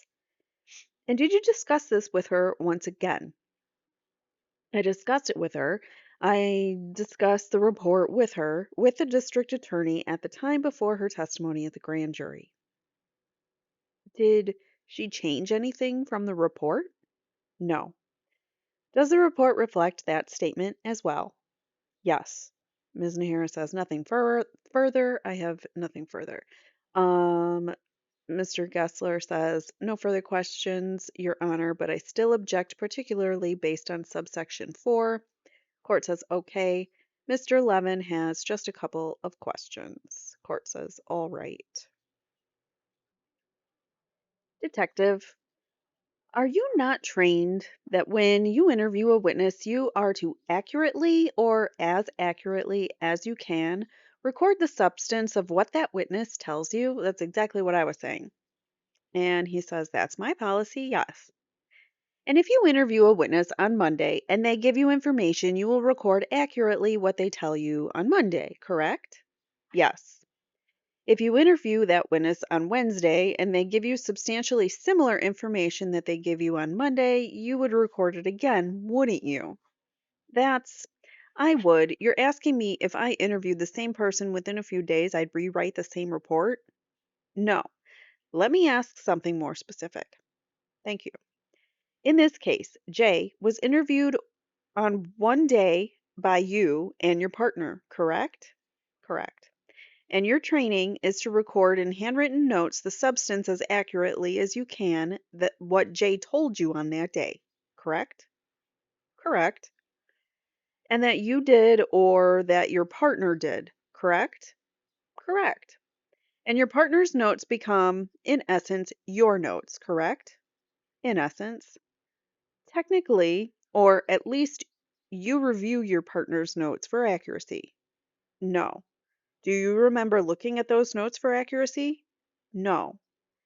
Now, the next interview occurred on a different day with a different witness, correct? Correct. Now, it doesn't matter what witness 1 told you with respect to a question. Strike that. If witness 2 is asked the same question as witness 1, regardless of what witness 1 told you, you're going to record the substance of what witness 2 tells you, correct? I would do that, correct. So, pin it on Linehan for not doing it right. And that's how you were trained by the Beverly Hills Police Department as a detective, correct? I don't know whether the Beverly Hills Police Department trains you at all in taking notes, but that's how I learned in schools, and I've gone to, and in my experience, yes. They don't tell you in the police academy how to interview witnesses. Okay. I don't buy it, but cool. And to your knowledge, Detective Linehan has the same training as you? Ms. Nahara says, I'd object to anything Detective Linehan may or may not know. The court says, well, as to his training, I'll sustain the objection. Mr. Levin says, I have nothing further. The court says, okay. Witness says, can I discuss something with the DA really quick? Court says, sure. That's weird. What are they talking about? They're not precluded from talking, but that's strange. It looks a little sus to me. Right after you get off the stand, you got to go talk to the DA. But Ms. Nahara says, Your Honor, I ask a few more questions? And the court says, all right. Detective Zoeller, you stated earlier that Detective Linehan wrote that report. Your name is also on the report. Is that right?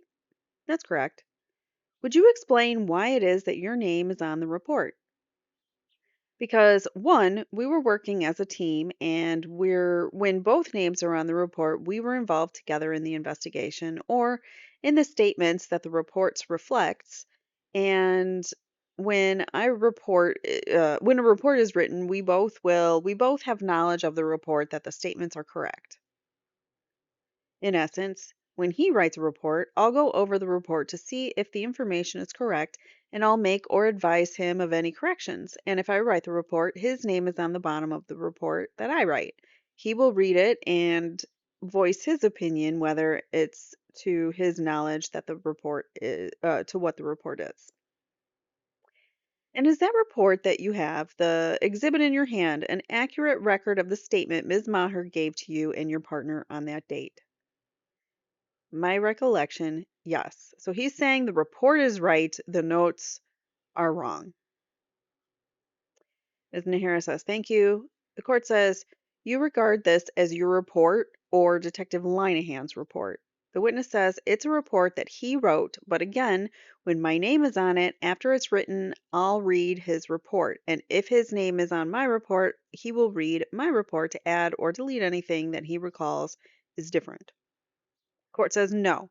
I said, do you regard this as your report or Detective Linehan's report? I regard it as our report. So there you have it. He takes ownership of it. So his report would be my report, and my report would be his report. So with both names on it, it's in essence my report. I don't think it counts though, because Linehan should have been the one to bring this in, not this guy, because Linehan wrote it. Just because Zoeller read it and says he read it, and because his name's on the bottom and that means he approved it, that doesn't necessarily make it true. So I think Linehan should have brought this in. Court says, so you regard this as your recordation of the witness's statements. The witness says, that's correct. That's correct. Court says, and you believe that this statement is accurate as to what she told you and Linehan. That's correct. I don't go over his notes, but I do go over the reports. All right. Anything further?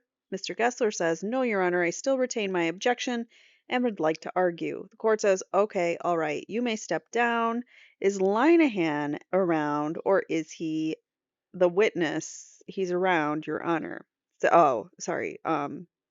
Detective Zoeller says he's around, Your Honor, so he answered that.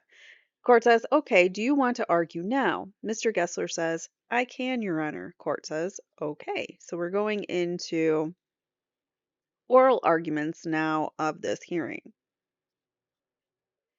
Mr. Gessler says, I certainly feel that if we're going to give any credence to this report, Detective Linehan should be the one who has to do the authenticating to say that the report is accurate. It's true. But the report has a sentence attributed to Ms. Maher and then has the phrase that we're talking about being put in. It was overheard, and nobody can dispute from the police standpoint that it was overheard if we consider Jay to be another person whom he interviewed and said he overheard it. The court says he said it was overheard or it was stated. I think it was stated. Mr. Gessler says, I believe the language was, quote, he additionally was heard to say, which may or may not be by Ms. Maher. And it's very interesting that every time Ms. Maher has been asked these questions, and specifically in court, she said, I remember the part about Carlos. I remember all those other parts. If it's written down what I said, that I said it, I guess it must be true because I tell the truth. That doesn't make it true, though, and you don't know that a police officer is writing it down accurately. So, no. But she says she remembers the part about Carlos and all the other parts. But she never said, she never has had, she never has had a recollection of this statement. And I think there's no wonder because she didn't make it. Jay did. And she's not trying to be evasive and she doesn't have a lack of memory. She has a very good memory and can't remember that particular statement ever coming from her or being overheard from her. And I think it's because it wasn't. And in addition to the artful language with which the sentence is written, would seem to lend certain suspicion.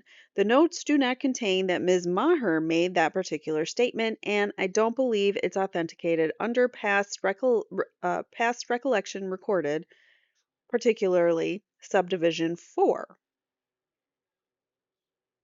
I was going to say something, and then I got sidetracked. Um, the way it was written in the report lends suspicion. So they brought up, I can't remember who it was. It was either Gessler, probably Gessler, because he's the one talking now.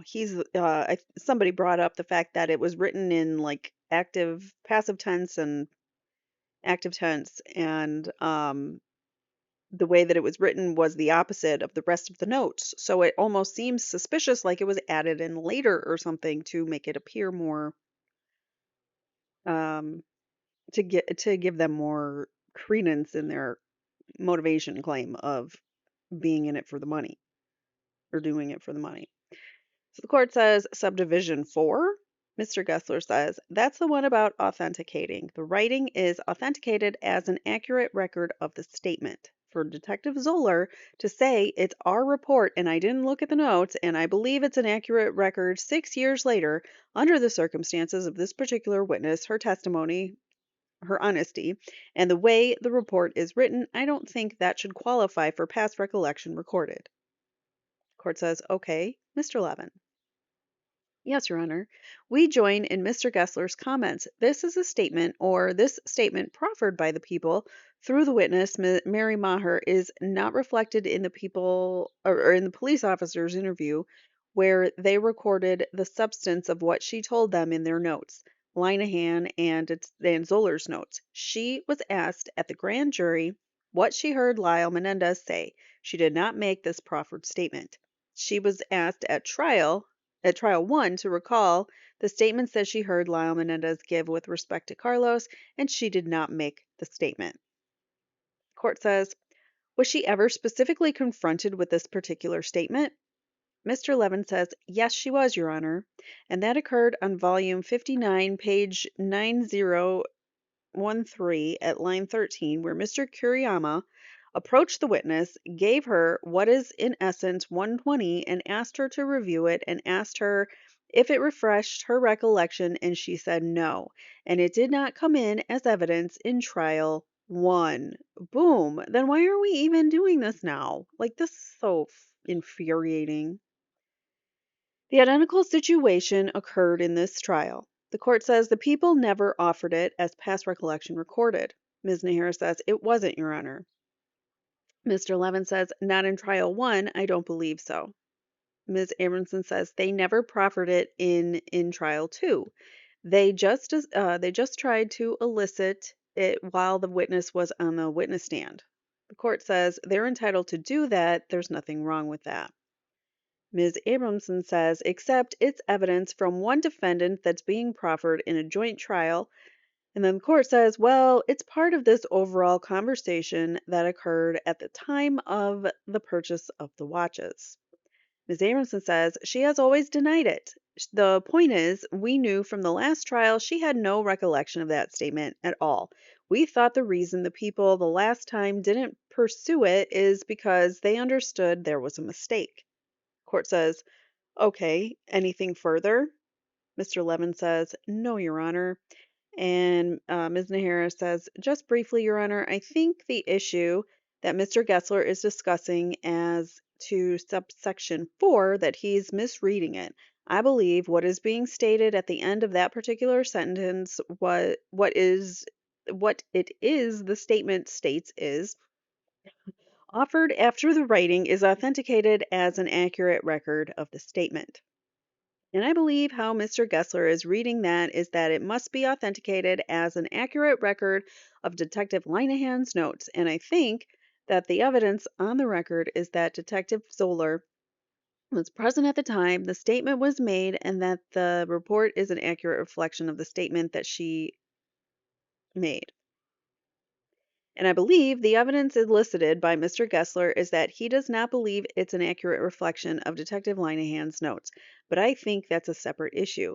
And I think the most important thing to consider here, Your Honor, is that with regards to the one thing that he's using to impeach this statement, namely Detective Linehan's notes, there is one very big fact that substantiates what Detective Zoeller is stating, and that it is in the statement with Jay, he stated that he overheard that conversation and he also stated what was sold to the defendant and the description. When Ms. Maher was interviewed later, neither the description nor what was said nor the statement appeared in the notes regarding her. Yet, and all of these things were things that she testified to. So I think that bears out that what Detective Zoeller said was in fact accurate. And I think that with regards to this being a statement that he heard that he sees accurately reflected in his recordation, in fact, does fulfill the requirements of Evidence Code Section 1237. So you're relying on this detective's memory, which it's not even his notes. So how are you relying on his memory of notes that he didn't even write, of a conversation that, yeah, he may or may not have been there, but he didn't write the notes and it wasn't in the records. It's not in any reports. So why the hell? I mean, it's not in any notes, just the report. So why the hell is this allowed to come in? Infuriating. Excuse me. The court says the issue is to some extent whether the writing referred to in past recollection recorded, section 1237, whether the writing that is authenticated must be limited to handwritten notes or can be expanded to include typewritten reports made subsequent to and based upon, at least to some extent, the handwritten notes. There is no real limitation on that as far as I see in the evidence section, code section. All the other requirements of Section 1237 are met. The statement was made at a time, not at that time, so don't take a shot. The statement was made at a time when the fact recording in the writing actually occurred and was fresh in the witness's memory. She so testified that her memory was fresh at the time, take a shot, that she made the statements to the detectives. It was made while the witness's written statement was made by some other person for the purpose of recording the witness's statement at the time it was made. It doesn't require the inquiry be done at the time the statement was made, but that the recordation be done for the purpose of recording the statement accurately. It's offered after the witness testifies that the statement made was a true statement of such fact.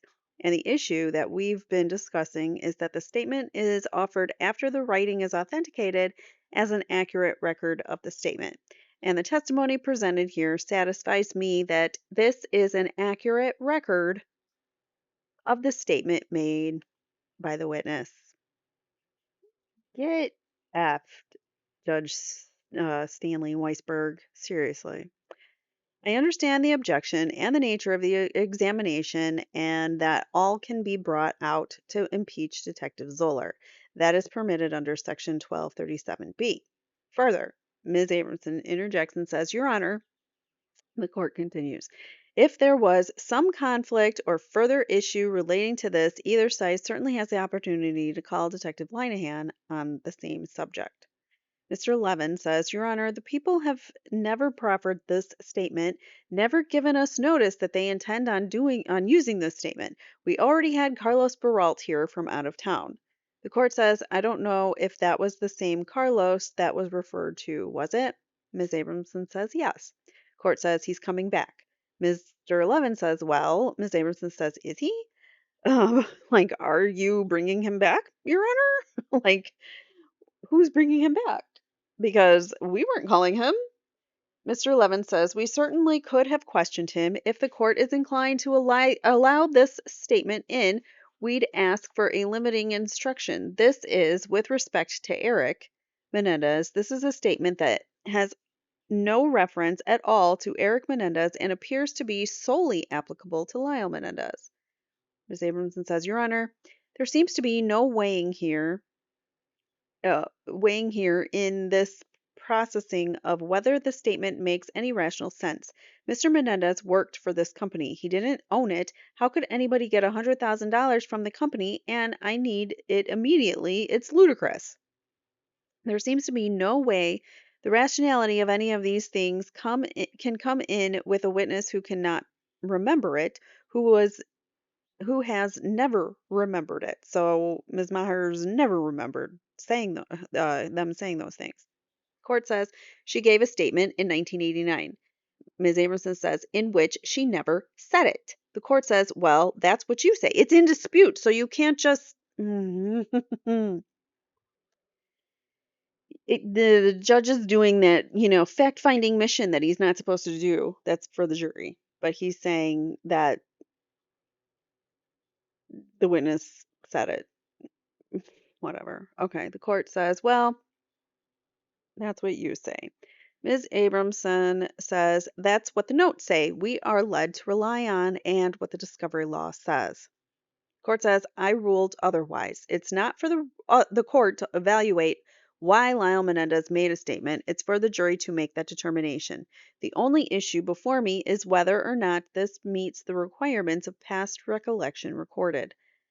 As far as the request for a limiting instruction, as I said, I'll do two things. If you wish Detective Linehan to come in and testify on the same subject, I'll permit you to reopen.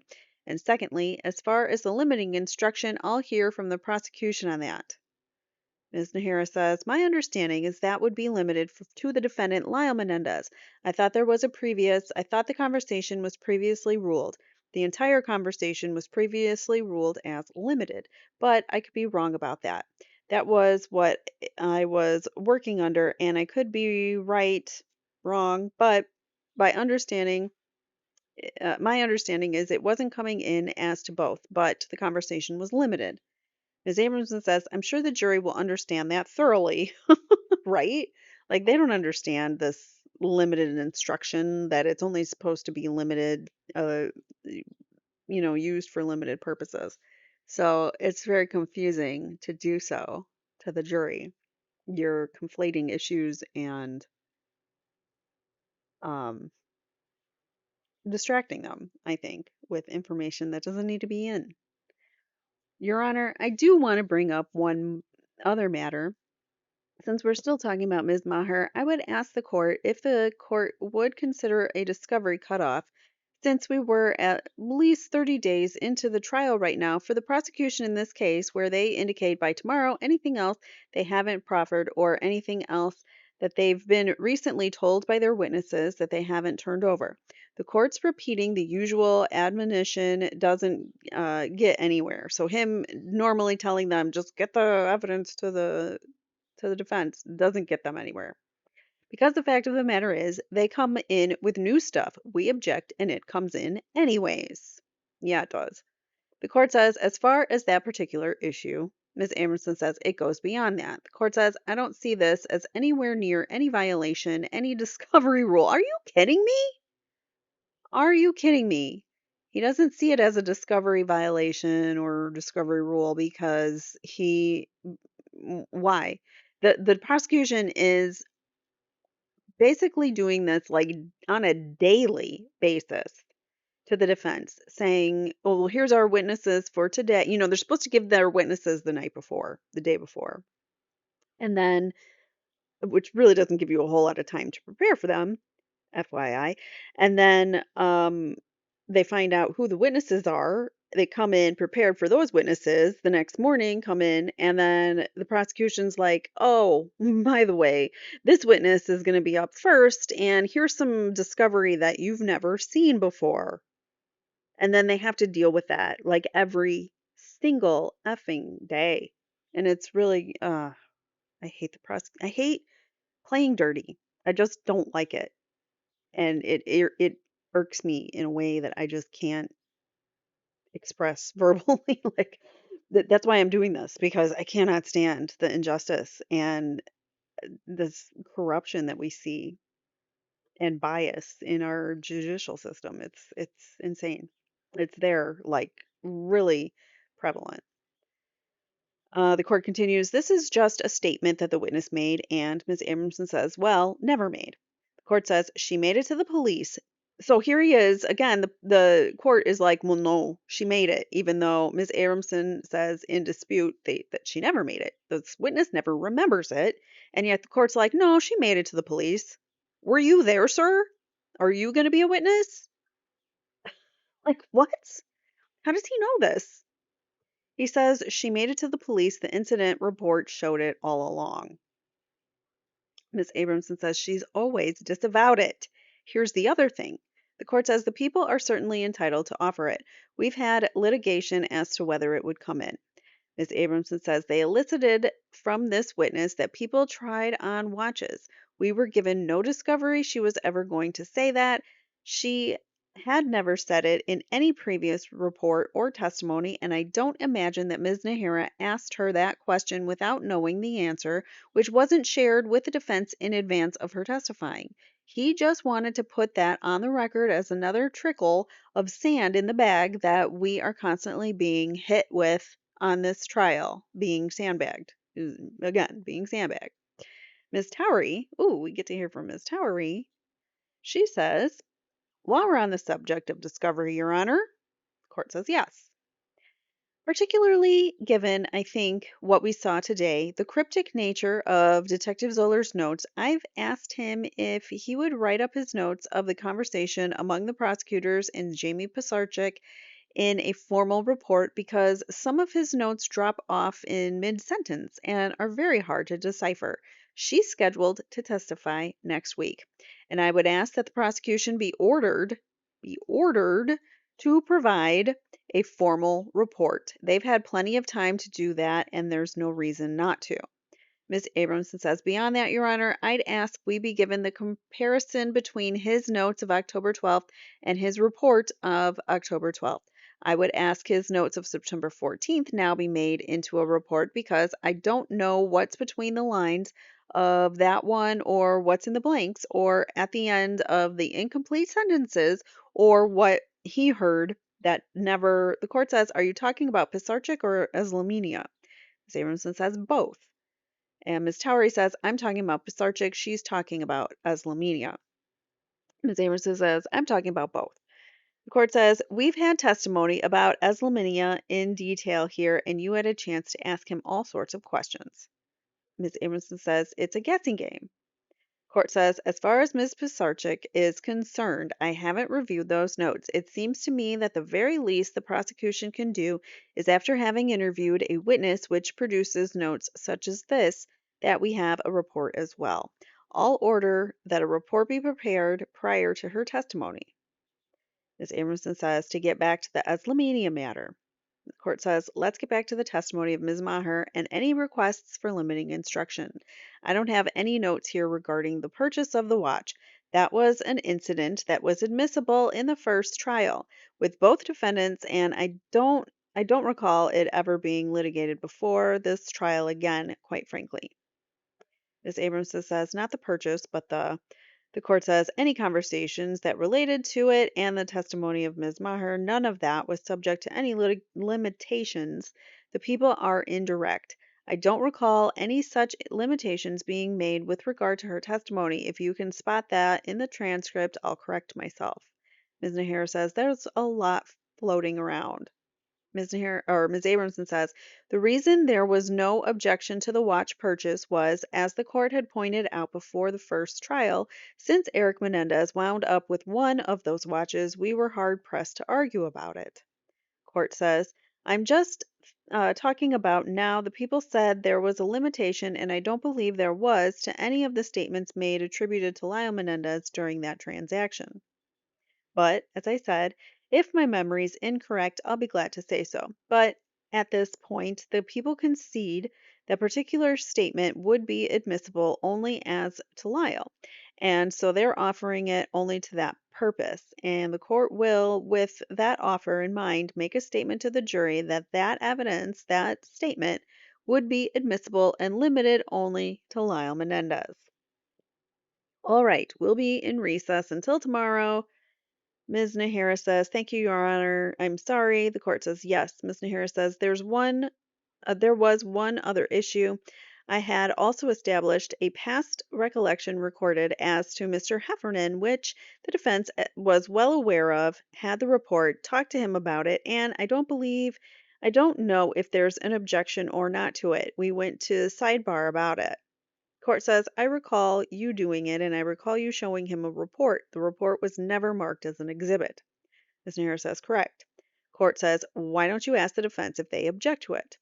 Mr. Gessler says, I would like to have a foundation for it, Your Honor.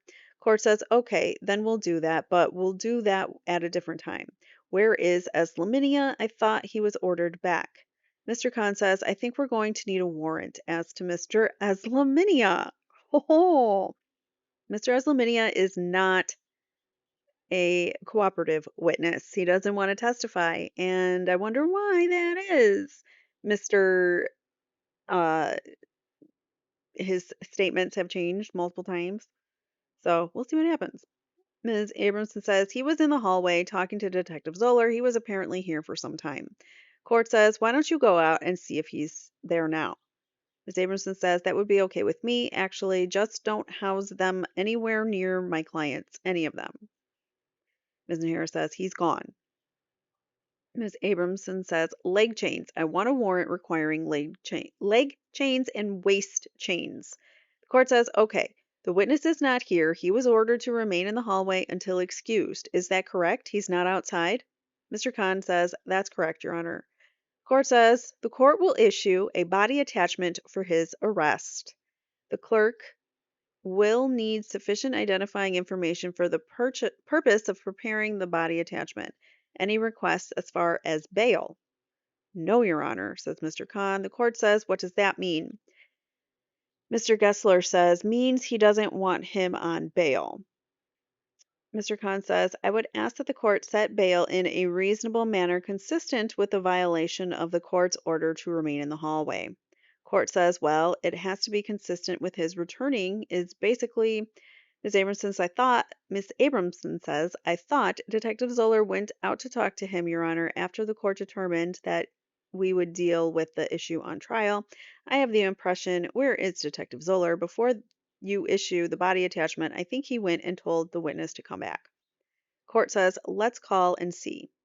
Saberson says, before you issue any paperwork. Mr. Gessler says, if Eslaminia is not, in fact, available at the district attorney's office and the warrant is issued, we would request 1 day's notice of the service of that before putting the witness on the stand so we can be adequately prepared.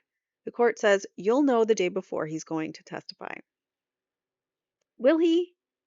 Because the prosecution keeps changing that up, but okay.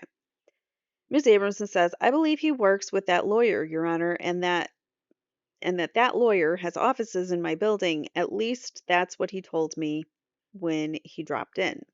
Court says, well, if you have some doubt about it, I can issue and hold it until tomorrow morning. Mr. Khan says, yes. Ms. Nahara says, that would be good. The court says, all right, the body attachment's issued. Bail set at $10,000 and it's held until tomorrow morning. Don't piss off a judge, guys. And if we determine from Detective Zoeller that he excused the witness and told him to come back, then obviously the body attachment will be recalled. If there was no such information, then it will be issued. So, we'll be in recess until tomorrow at 8:30. Yikes. What does that even mean for that witness? I mean, what a horrible, horrible witness for their case. How can they even go on with that witness? He's got to be subpoenaed and brought back in shackles to come back to the court to testify. I mean, and you're going to trust him? You're going to put him on the stand. The state is putting him on the stand to say that the brothers are liars, they conspired to come up with a story.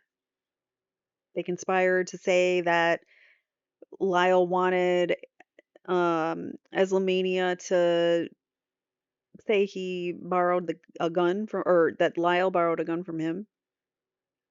And I don't, I mean, we may have some corroborating evidence, and I know that that was part of the reason why Lyle didn't testify in the second trial was because of things that he was trying to concoct from jail, trying to, and that was after the first trial, trying to get more people to like lie for him. Like he asked Jamie to say that Jose r'd her, or he asked supposedly Amir Eslaminia to say that they borrowed a gun, even though it wasn't the gun that they used. Like they were saying that they borrowed a handgun. So that doesn't even make sense. None of it makes sense. So what does make sense is that the brothers were severely, severely maltreated by their parents, and they reacted out of fear. That's the only thing that makes sense. The money motivation doesn't make sense. The trying to it doesn't make sense in the sense that you're ending the life of it's like biting the hand that feeds. You're taking the life out of the person that is making the money. So what good is taking them out if the money ends? You know what I'm saying? So if that's what they really wanted, they could have kept their parents alive and just leached off of their money. You know what I'm saying? So I never bought the money motivation for me. So that's what I'll say about that. So we will end it here. Thank you guys for watching. Apologies for the no camera. Just my hips are bad today for some reason. I've been on my feet a little more lately trying to get stuff done around the house, so that's probably why. So anyways, thank you guys so much for watching. I appreciate you for being here. Please hit the like button on your way out because it does help the algorithm. And I will see you guys in the next one. I can't remember who's up next. It might be the Jeep salesperson or somebody like that. They're on there. Oh, this is the money motivation angle, the state's case. So they have more people, like I said, they're bringing in, the Jeep salesperson, I think more real estate agents and people like that who borrowed money from the brothers or whatever. So we'll get into all that in the next few episodes. Thank you guys for watching, and I will see you guys in the next one. Take care. Bye now.